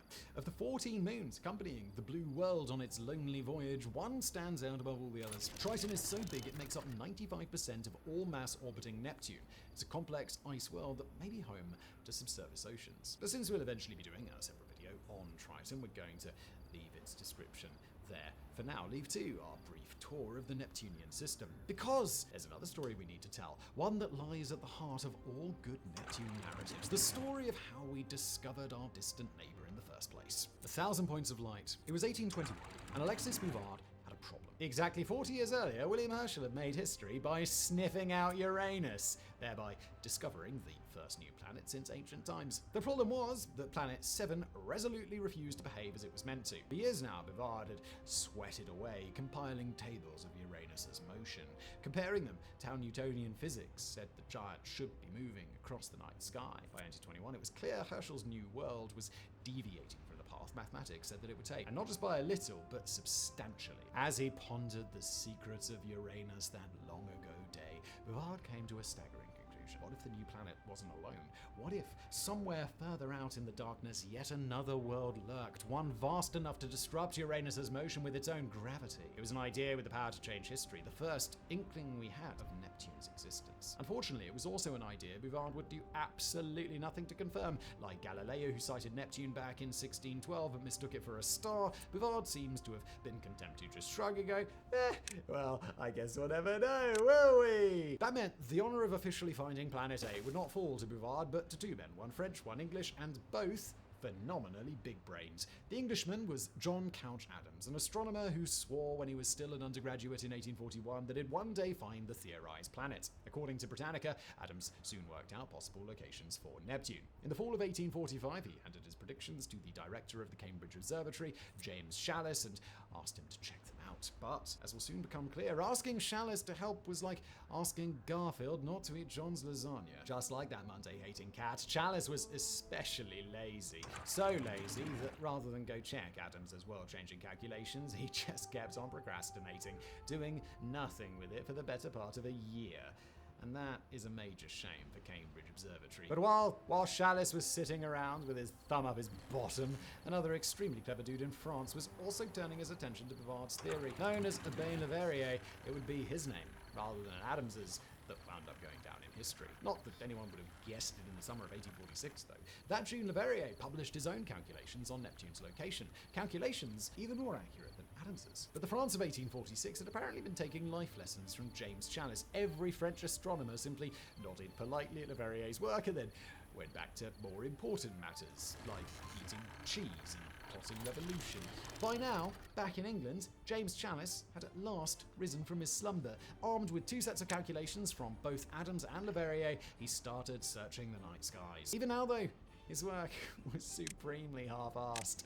So half-assed that in August 1846 she actually spotted Neptune twice. But because he wasn't bothering to take notes, he just mistook it for a star. And so it fell to German astronomer Johann Galle to make the epoch-shaking discovery. That September, Le Verrier had gotten so desperate for someone to listen to him that he wrote to Galle in Berlin, telling him exactly where he could spot the new planet. With admirable German efficiency, Galle took to his telescope the same night he got the letter. Within an hour, he had sighted Neptune. For astronomers everywhere, it was the most spectacular find in decades. While folks across the 19th century had claimed to find new planets, most notably when Father Giuseppe Piazzi spotted underrated dwarf planet Ceres in 1801, there'd always been doubts if they were big enough to truly qualify. They could just merely be asteroids. With Neptune, though, there was no argument. The new world was so big it could be either a planet or possibly your mum. Either way, it was an exciting find. A find both Adams and Le Verrier were desperate to take credit for. Adams's position was that he had done his calculations first, and it was only because Shallis was such a bumbling nincompoop that Neptune hadn't been found a year earlier. To which Le Verrier countered that his calculations were more accurate, although he then did his claim no favours by insisting Planet 8 should literally be named Le Verrier. In the end, a compromise was reached. The new world would get the classical name Neptune, and Adams and Le Verrier would receive joint credit. For Adams, acknowledgement was bittersweet. Today, most people only remember Le Verrier's role in finding Neptune. I mean, I am British, and even I don't remember being taught in school that an Englishman discovered the 8th planet. As exciting as the discovery was, though, it'd be a long time before humanity was able to learn more about our new neighbour. It was just so damn far away. So far, it would take nearly 150 years before we could get up close and personal with it. And only then, after the voyage of the century. Voyage to the stars. Even now, 46 years after they blasted off, it's hard to think of a more impressive mission than the Voyager probes. Not only did the pair show us Jupiter and Saturn in amazing new detail, but Voyager 2 also remains the only probe to ever visit the ice giants. Those images that you have in your head of Neptune, the serene blue orb, they're only possible thanks to Voyager 2. To this day, the one flyby in 1989 is the only time that we've been able to see Neptune up close. Remarkably, We were only able to visit there thanks to sheer dumb luck. When the Voyager probes launched, all the outer planets were in alignment, all neatly lined up on the same side of the sun, and alignment only happens once every 176 years. The fact that NASA had both the technology and the willpower to take advantage of this blasted space exploration forwards by decades. Although the alignment still wasn't quite perfect. Because real life loves to disappoint, Pluto sadly wasn't waiting beyond Neptune for a visit. As a result, we wouldn't properly meet the lovable dwarf planet until 2015. But what was a kick in the nuts for Pluto fans was a boon for Neptune lovers. With no follow-on mission to Pluto, Voyager 2 could take risks in the Neptunian system that would otherwise have been impossible. One of those risks entailed getting spectacularly close to Planet 8. When Voyager zipped past Uranus in 1985, the closest it came to probing its mysteries was from over 81,000 kilometers distant. By contrast, the craft came within 4,800 kilometers of Neptune's cloud tops. In cosmological terms, it practically skimmed across the blue world's surface, all of which resulted in some incredible discoveries. From June to September 1989, Voyager got to know Neptune and its moon Triton with an intimacy we've not experienced since. 6 new moons were discovered, the rings were imaged for the first time, great plumes were photographed spewing out of Triton's icy surface. Almost everything we mentioned in our first 2 chapters we discovered thanks to this one flyby. Then, as soon as it had begun, it was over. By October 1989, Voyager 2 was out of range. No more readings were taken of Neptune. Instead, the craft swung on, zooming off on its next adventure, off towards interstellar space. It would be our last visit to Neptune for decades to come. To get an idea of just how bizarre this is, think back to how long ago summer of 1989 really was, how alien and distant and dumb it feels. The Soviet Union was still standing. The Simpsons had yet to air its first full-length episode. China's economy was smaller than Canada's. All that time, that lifetime of change. In my case, almost literally. I was only 2 when Voyager waved goodbye to Neptune. In all that time, we've never been back. Not even once. Not only that, but we don't even have a craft in development to make a return visit. But that doesn't mean we'll never see our distant neighbor up close again. And it's time to end this video with a note of hope. Hope that one day, eventually, we're going to return to Neptune. And this time, we might even stay to the stars. For planetary scientists, there is a clear, compelling reason to return to Neptune. It might be the most popular type of planet in the galaxy. Among all the exoplanets we've so far discovered, ice giants seem to be wildly overrepresented. That means if we want to study planet formation, we need to learn more about the 2 lurking in our cosmic backyard. Hence the ongoing multi-year push to send a probe to Neptune. It's a push that can be traced back to at least 2003, when the idea of an orbiter and probe combo for the Neptunian system did the rounds at NASA. 2 years later, there was even a proposal to do a sequel to the New Horizons probe destined for Pluto, one that would explore a different Kuiper Belt object after first performing a flyby of Planet 8. But just as there's only one king of rock and roll, there's only one proposed Neptunian mission that's still contemplating returns. Granddaddy of them all, Neptune Odyssey. Back in 2013, the Planetary Science Decadal Survey landed with its top priorities for space exploration. Published every 10 years, the Decadal is basically NASA's way of taking the temperature among experts to see what goals scientists think are most important in the short to medium term. Although NASA is under no obligation to follow the Decadal's suggestions, they usually craft missions based on it. It was the 2013 Decadal, for example, that set the highest priorities as Mars sample return and a visit to Jupiter's moon rover, 2 missions that are either underway or in final testing stages. Care to guess? What was the 3rd highest priority in the 2013 Decadal? That's right, a mission to Neptune. With NASA budgets too stretched to pull off Mars sample return, Europa Clipper, and a visit to Planet 8, it was decided to prioritize the first 2. But since runners-up of one Decadal survey often take top priority in the next one, many people got excited about planning a Neptune mission. One that might well get selected when 2023 finally rolled around. A mission like Neptune Odyssey. To read about the plan now, is to step into a beautiful alternate world where all our geeky space dreams could be coming true. Designed to take off in 2031 and arrive at Neptune in 2043, Odyssey would have comprised 2 craft. One which would go into orbit around Neptune, from where it would spend 4 years studying not just the planet but also its rings and moons, and one which would have mimicked our astrographics probe from Chapter 2 by diving deep into Neptune's interior. Over 37 minutes, the atmospheric probe would have plunged into Neptune, relaying data and pictures from the blue giants, giving us our first proper look inside Planet 8. That done, the orbiter would have turned its attention to exploring the Neptunian system, visiting Triton and the ring arcs, even as it continued to gather data on the planet itself. By now, you've probably twigged that we're using a lot of hypotheticals to describe Odyssey. Words like would've. Words you use when describing things that won't or can't happen, and there's a good reason for that. Sadly, Odyssey will only ever remain a celestial what-if. When the 2023 Decadal Survey landed, there was indeed a mission to an ice giant flagged as the highest priority, but not one to Neptune. Instead, scientists decided they'd much rather enjoy some intimate time with Uranus. Officially, because travel times are shorter and the risk lower, but unofficially, possibly because they knew content creators like us would take greater light in saying the words, probing Uranus. With that decision, the last chance to visit Neptune for a generation vanished. The door slammed shut. A viable world was closed off as the Atlantic warned, quote, Neptune will become the only planet that humankind has not visited on a dedicated mission. Or will it? Because while NASA may have turned its back on the ice giants, that's not true for everyone. Thousands of kilometers away in Beijing, there might just be signs that China's space agency is preparing to pick up the slack. As part of their hyper-ambitious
space program, the China National Space Administration is preparing all sorts of missions, from visiting the moon to sending a probe to Jupiter's satellite Callisto.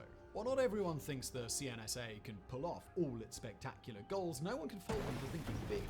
And part of that big thinking includes a potential mission to Neptune, one that would launch in 2023 and reach Planet 8 in 2040, going into orbit around its pole. It might, if we're lucky, finally unlock the secrets of this great distant world. So as we end this episode, it's on a cautious note of hope. Hope that we just might all live to see our mysterious neighbour up close again. Hope that we may finally understand this serene blue orb. Because, as this video has hopefully shown, Neptune is a planet worth getting to know. A fascinating, beautiful, violent, tempestuous world on the fringes of our solar system. A place of darkness and heat and howling winds whipping through rain made of diamonds. A place, in short, that we can't wait to explore.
On the edges of our solar system, where sunlight is around 900 times weaker than it is here on Earth, lurks one of planetary science's great mysteries.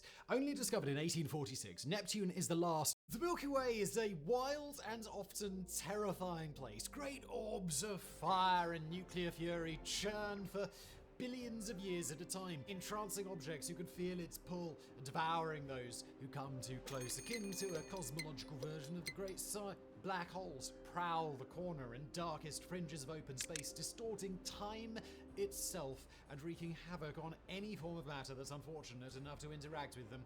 Then there's bolts of planet-vaporizing radiation that shoot across the void, space rocks and chunk of ice that have the potential to turn even stable, vibrant worlds into, well, nothing. And through all of that, there's the impending countdown to collision with a neighboring galaxy, a cataclysm that guarantees that millions upon millions of stars will be cast out to intergalactic space forever. But it's not all bad, because our Milky Way can provide us with at least one simple joy, at least one thing that can stoke childlike innocence rather than pure terror, and leave us feeling as if our time in this galaxy is more of a birthday party and less of eternal damnation. And you guessed it, probably from the title of today's episode, that the Milky Way's got bubbles. So let's learn about them. What are Fermi bubbles? So look, if you're a hardcore space nerd, like us, you'll most certainly know the name Enrico Fermi, an Italian nuclear physicist who won a Nobel Prize for his work. Fermi was long among the world's leading experts on atomic science, and he was a brilliant theorist who lived on the absolute cutting edge of 20th century astrophysics. But Fermi bubbles weren't named in Enrico Fermi's honor just because Fermi was some fun-loving jokester who ran around the Manhattan Project blowing bubbles. No. Instead, they earned their name for two key reasons. They were discovered by the Fermi Gamma Ray Space Telescope, which of course bears Fermi's name, and the bubbles themselves emit the same stuff Fermi spent most of his life studying: gamma rays and other extremely high-frequency cosmic radiation. The bubbles themselves are large clouds of energy-charged plasma, oriented directly over and under the center of the Milky Way. It takes only a brief look to see what makes them so special. Although our spiral galaxy is oriented on a mostly flat plane in space, these Fermi bubbles are orientated perpendicular to the rest of the galaxy, placed in directions that we, from our human perspective, would perceive as up and down. Visually, they look something like an hourglass shape. One Fermi bubble travels up from the center of the galaxy, ballooning outward and then rounding back off, and another does the same thing at the bottom. And these are the sorts of anomaly that demands a little bit more explanation. And look, we've got to emphasize here that these Fermi bubbles aren't small. Each one stretches some 25,000 light years from their anchor point at the center of the Milky Way. For context, the Milky Way itself has a radius of just 52,000-ish light years, making the Fermi bubbles about half as tall from the Milky Way's center as the galaxy is long, so they're rather large. Plasma that they're comprised of emits incredible amounts of cosmic radiation. X-rays emitted from the outer fringes of each bubble in almost an eggshell-like arrangement of less energetic plasma, while the more energetic plasma inside that cosmic eggshell emits pure gamma rays. These are the most powerful electromagnetic waves in the known universe, emitted by black holes, supernovas, neutron stars, and, well, here on Earth, nuclear blasts. The space they inhabit is extremely hot, some 3.9 million degrees Celsius, or 7 million Fahrenheit on average, with their innermost parts expected to be quite a bit hotter than that. The bubbles are currently expanding outward at a rate of 3.5 million kilometers per hour, or 2.2 million miles per hour, less than 1% the speed of light, but still, we've actually got no idea. The origins of the bubbles are basically unknown, although they're being actively researched and they weren't expected to be found when scientists explored the center of our galaxy. They aren't predicted by any human theories on how the Milky Way formed or how it currently works, and the mechanism that creates and sustains them is basically unknown to us. We also don't know whether they're just a Milky Way thing or whether every galaxy has Fermi bubbles, although it's generally safe to assume that if something's happening in one galaxy, it is happening in the others too.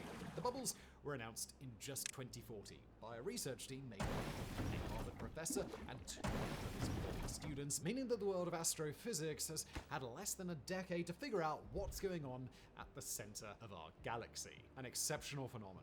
Now, pointing out that these Fermi bubbles emit primarily gamma rays will still somewhat understate sheer amount of energy that they give off. The Milky Way already emits plenty of gamma rays at all times, but the rays emitted by these Fermi bubbles are incredibly energetic compared to the rest of the galaxy. And this is coming from an area, as far as we can tell, just seems to be a bit of an aggregation of plasma.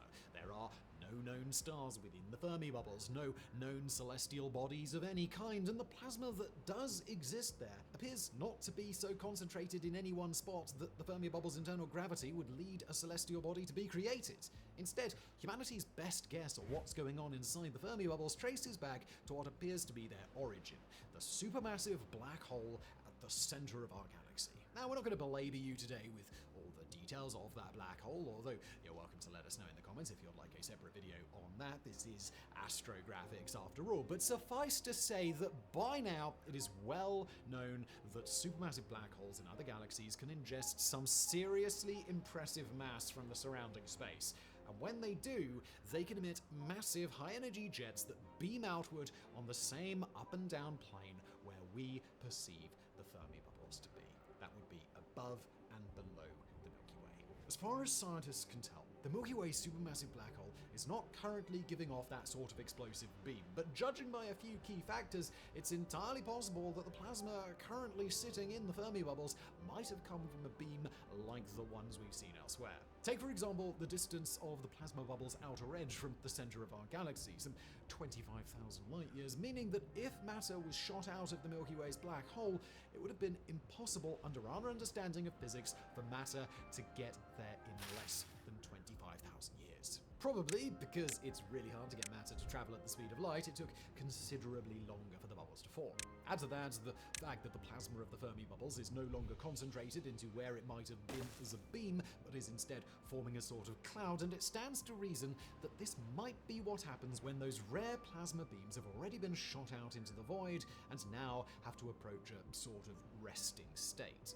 And what that means for other galaxies is pretty hard to say. Scientists have observed bubble-like structures around other galaxies before, but these are galaxies with supermassive black holes that are around 100 to 1,000 times the mass of the one the Milky Way center.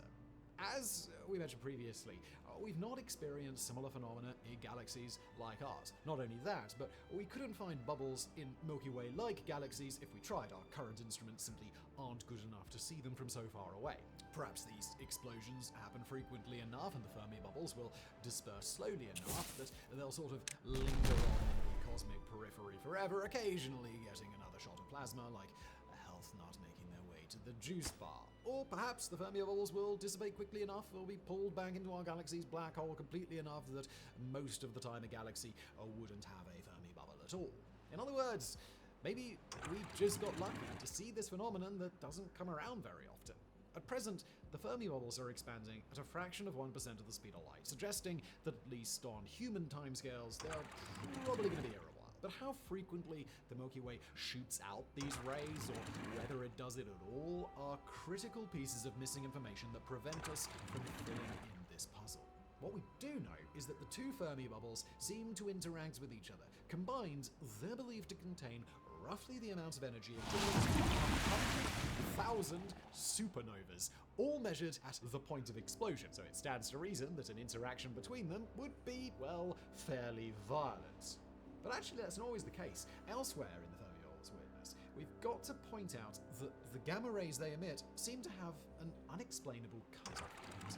Basically, they're emitted up to a certain incredibly high frequency, but no higher, and, well, we have no idea what that's about. Joining that odd anomaly within the realm of strange Fermi bubble things, we could add the fact that they seem to be producing neutrinos, suggesting that some really wild subatomic interactions happen within that region. And as long as we're talking about weird shit, we can also bring up the fact that Fermi bubbles seem to include strange, unexplainable clouds, including high concentrations of metals that bounce around inside them. Why that is, we have no idea, and neither do scientists. And finally, we've got to point out just how new the Fermi bubbles seem to be.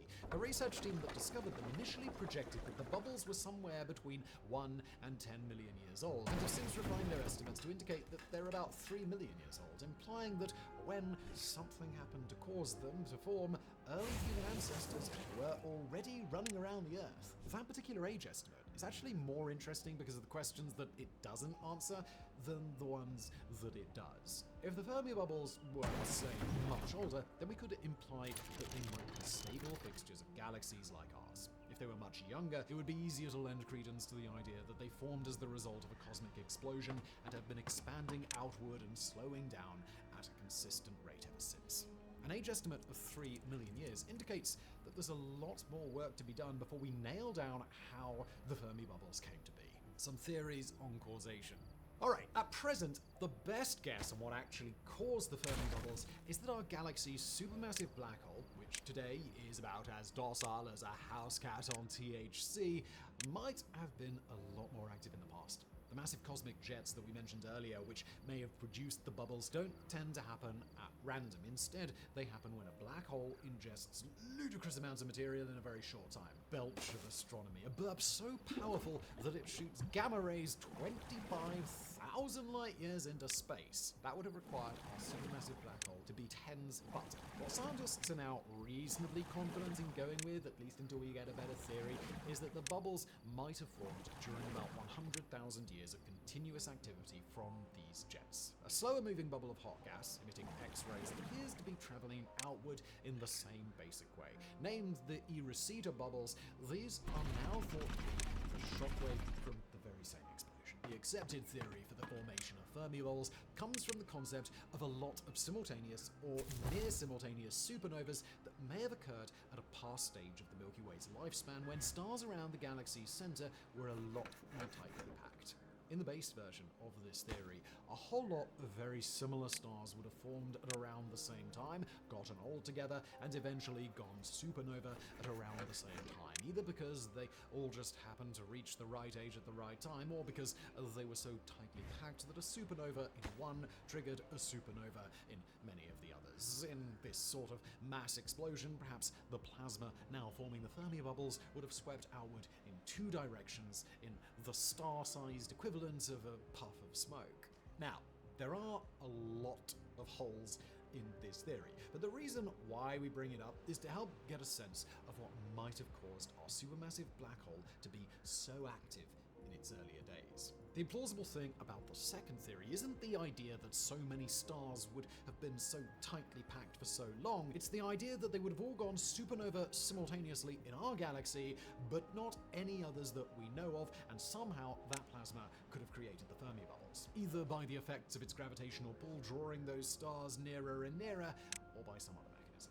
That mass of stars could explain where a galactic-sized feast might have come from. After all, we have very few other ideas about what could have possibly made our black hole that active. Equally important to discuss is what the presence of Fermi bubbles might mean for the future of our galaxy. According to the scientists who discovered the bubbles, it's possible that the blast that caused the Fermi bubbles might have been so large that it would have disrupted something called the accretion disk, a rotating disk of matter that forms around a rotating body, like, for example, how our galaxy rotates around its black hole. These accretion disks are the place where stars form, but the presence of the Fermi bubbles implies an explosion so big that the Milky Way's accretion disk may have been pushed out by the astronomical equivalent of a shockwave. If that's the case, then because of the events that generated the Fermi bubbles, star formation may just about have wrapped up in the Milky Way. And we've got to consider what the Fermi bubbles tell us about that most elusive cosmic neighbor of ours, dark matter. The bubbles were actually discovered by accident as part of a mission to identify dark matter within the Milky Way, and although the bubbles themselves are not made up of dark matter, they might provide clues to this hypothetical building block of the universe. We're not going to get too deep into the studies that are currently trying to explain the Fermi bubbles using dark matter. Quite frankly, we'd be here all day trying to teach the required concepts to make sense of them. But put simply, it's possible that the Fermi bubbles themselves can be explained by the presence of fields of dark matter, not just in our galaxy, but in others. And if that's true, then scientists will likely discover more Fermi bubbles around more galaxies. Probably fair to say. Not only that, but the presence of the Fermi bubbles has allowed scientists to explain the origin point of many gamma rays which had previously been unexplained and were thought to be produced by dark matter itself. And finally, we've got to throw one more curveball into this entire mix. If you remember how we've been saying throughout this video that the Fermi bubbles emit gamma rays, well, that might actually not be true at all. In 2022, a team of astrophysicists out of the Australian National University realized the location of the Fermi bubble's so-called cocoon, an inner layer where the majority of gamma radiation seems to come from, actually lines up perfectly with another celestial body positioned right behind it. It's sort of like closing one eye, putting your finger in front of the sun, and then supposing that since you can't see the sun, the halo of bright light you see is coming from your finger. This time, obviously, on a much larger scale. As it turns out, if you're looking at the Fermi bubbles from Earth's vantage point, you're also looking in the direction of something behind them. The dwarf galaxy Sagittarius, which the Milky Way is currently in the process of tearing apart and absorbing. The Fermi bubble's cocoon happens to have the same shape and orientation as that dwarf galaxy, which is a highly unlikely coincidence, leading the research team to conclude that the gamma rays shooting through the Fermi bubbles at us might actually travel through the bubbles after being emitted from a bunch of pulsars in the Sagittarius galaxy. As of now, that work hasn't been replicated by other research teams, so we've got to take it with a grain of salt. But if their models are accurate, then we're going to have to rewrite a lot of what we thought we first knew about Fermi bubbles. And we're not even going to get into the newest research from 2023, where a scientist from the Tokyo Metropolitan University has proposed yet another mechanism for the Fermi bubbles formation. But I mean, do check that research out if you're not confused already. Now, if your brain is reeling at the end of this explanation, let's depart with some key takeaways. Our galaxy has these strange bubbles of plasma shooting off gamma rays called Fermi bubbles. We have some theories on how they got there, but we can't even be remotely sure that any of them are true. They're not predicted by any theoretical model, and we don't know how long they'll last, and considering how young these gargantuan celestial bodies are, it's really strange that we don't know what caused them in the first place. And there's new research that could indicate that almost nothing we thought we knew about Fermi bubbles was true in the first place. Astrophysics, everybody. It never disappoints.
Across an entire civilization's worth of scientific discovery, there is no holier grail than the discovery of life beyond our own world. No matter how earth-shaking, no matter how incredible or terrifying, there is simply no terrestrial feat of science or technology that could ever rival what it would mean to forever answer that one most central of questions: are we alone? Are you waiting on a handshake with a sentient extraterrestrial? It's not likely that our own solar system would ever provide such a hello, but even in the neighborhood of planets and moons around Earth, we may be surrounded by forms of life that we've not yet discovered. If they exist at all, then as we write this in 2023, humanity is hot on their trail, and from vast dark oceans to high atmospheric clouds to worlds where life would have to look fundamentally unlike anything we've imagined, we've got some educated guesses on just where that life might be hiding. Mars was habitable. It's a claim that's not quite so irrefutable as to be presented as absolute fact, but at this point in human study of the Martian geological record, it's far more likely than not that once upon a time the planet Mars held all the requisite building blocks for life, with liquid water on its surface, a potentially thick atmosphere, and hypothesized tectonic activity in its past. Mars may well have been a prime candidate for life in ancient times. Today, the Martian surface is under intense scrutiny for any sign of fossils, biological signatures, or anything else that might indicate that life could have existed there once upon a time. But if life has ever existed on ancient Mars, then the existence of that past life brings up a fascinating question. Could any of it still survive today? Like a lot of what we'll discuss today, our understanding of the possibility for continued life on Mars comes largely from human study of extremophiles, organisms that can live or even thrive in environments with extreme conditions, temperature, for example, or salinity or exposure to radiation. In this case, though, the really interesting question is one of survival inside the planet's crust, underground and without things like light or a renewed supply of oxygen. On Earth, extremophiles have been documented at pretty extreme depths, so deep that they've been discovered while people are digging out gold mines, and on Mars it's entirely conceivable that microbial life could do the same. Deep in the Martian soil, insulated from the cold and radiation on the planet's surface, individual life forms could conceivably go dormant for up to millions of years without dying out completely. It's been observed on Earth, and it could conceivably happen elsewhere. But there's another even more fascinating potential habitat for surviving Martian life in underground reservoirs that are speculated to exist underneath the planet's south pole. First indicated by an Italian research team in 2018, these reservoirs are believed to be underground lakes of liquid water. So far, 4 have been identified as candidate reservoirs, sitting at least 1.5 kilometers underground, and despite what would almost certainly be very low temperatures there, the high salinity of that underground water is likely to have kept it from freezing entirely. Add the potential of geothermal hotspots like the deep undersea vents that are believed to have given rise to life on Earth, and all of a sudden, present-day Mars starts to look very interesting. Although the combination of that salinity and the deep subterranean environment would be far too much for most earthly forms of life, even terrestrial extremophiles have proven capable of surviving in similar conditions, indicating that it's not outside the realm of possibility that Martian ones could have done the same. Of course, getting to those underground reservoirs would be a whole other endeavor, one that would likely be impossible without some sort of colony to sustain a mining operation. But if humanity were to crack open those caves in the coming several decades, then there's no telling what sort of next-door neighbors we might find. We'll grant that it might be a bit underwhelming for our first discovery of alien life not to be spacefarers or advanced life forms, but instead some puddle-dwelling algae. But, you know, we'll take what we can get. From Mars, we fly outward to Jupiter's moon of Europa, where an icy shell some 10 to 15 miles thick is believed to encase a vast subsurface ocean. In fact, that ocean is thought to be so incredibly big that it could contain over double the water volume that's found on Earth's surface, at a depth of up to 100 miles around the moon's actual rocky surface. That water, as best as humanity can tell, is probably salty, and at the moon's sea floor, there's a high likelihood that hydrothermal vents could be found because of how not only the water, but the moon's core itself is thought to be heated by tidal forces from Jupiter.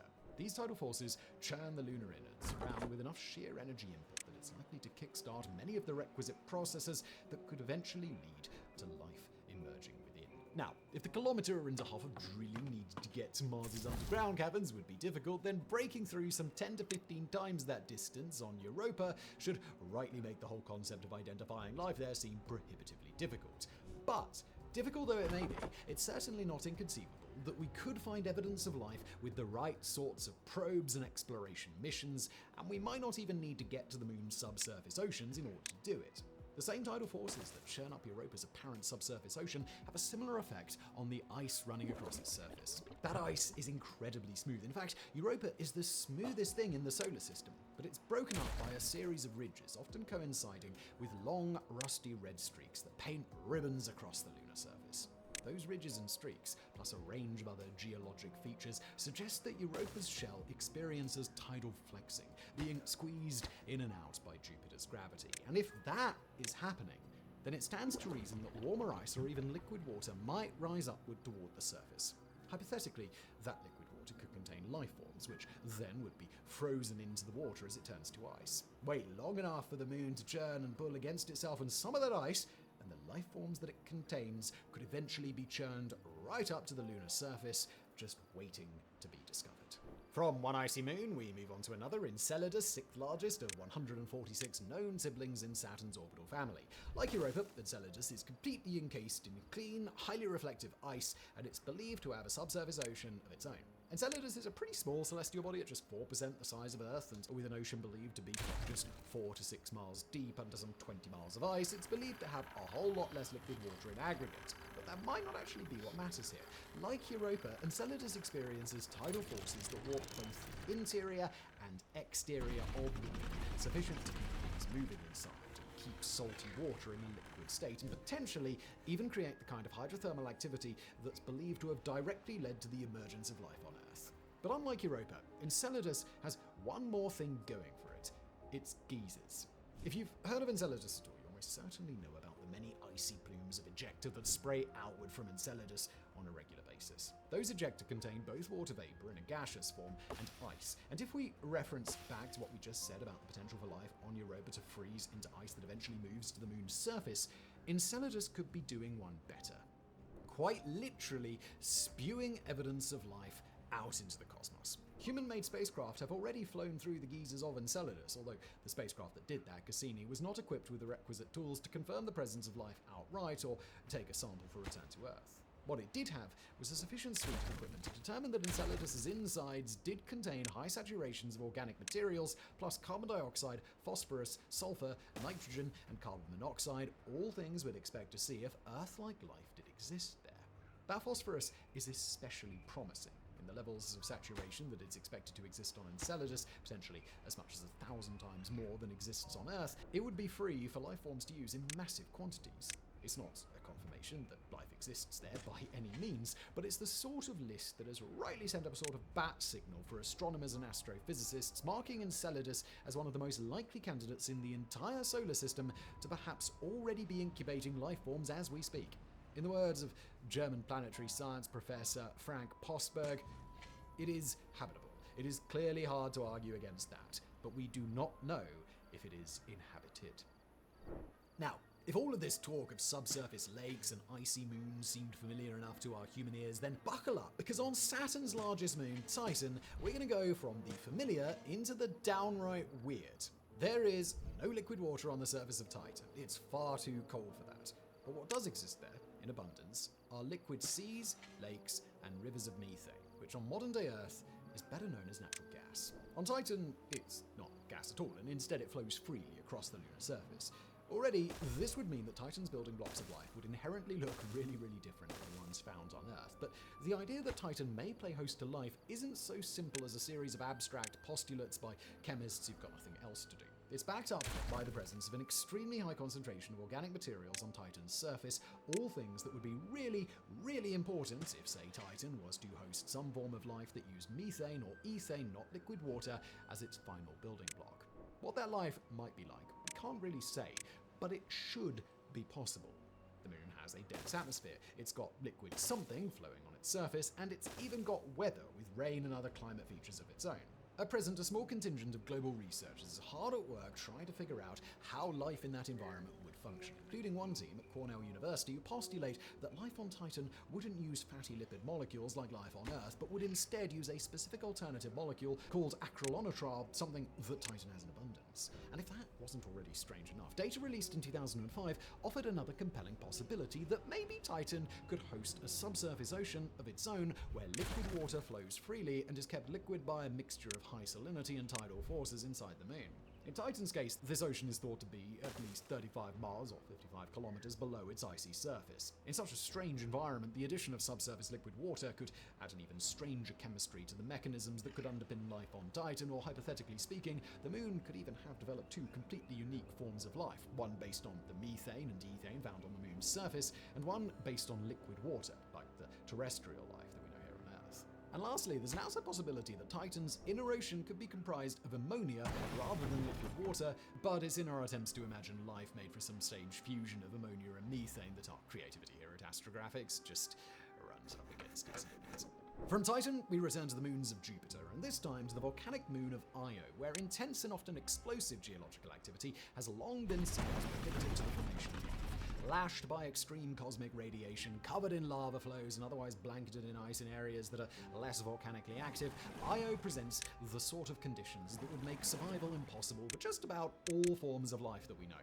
The moon's extremely thin atmosphere has no water vapor, and there have never been any traces of organic molecules on Io's surface. Historically, that combination of clear signs that life isn't present there has generally been taken as a pretty good indicator that life probably isn't present there. But for a while now, an astrobiologist named Dirk Schormacher has offered an alternative take.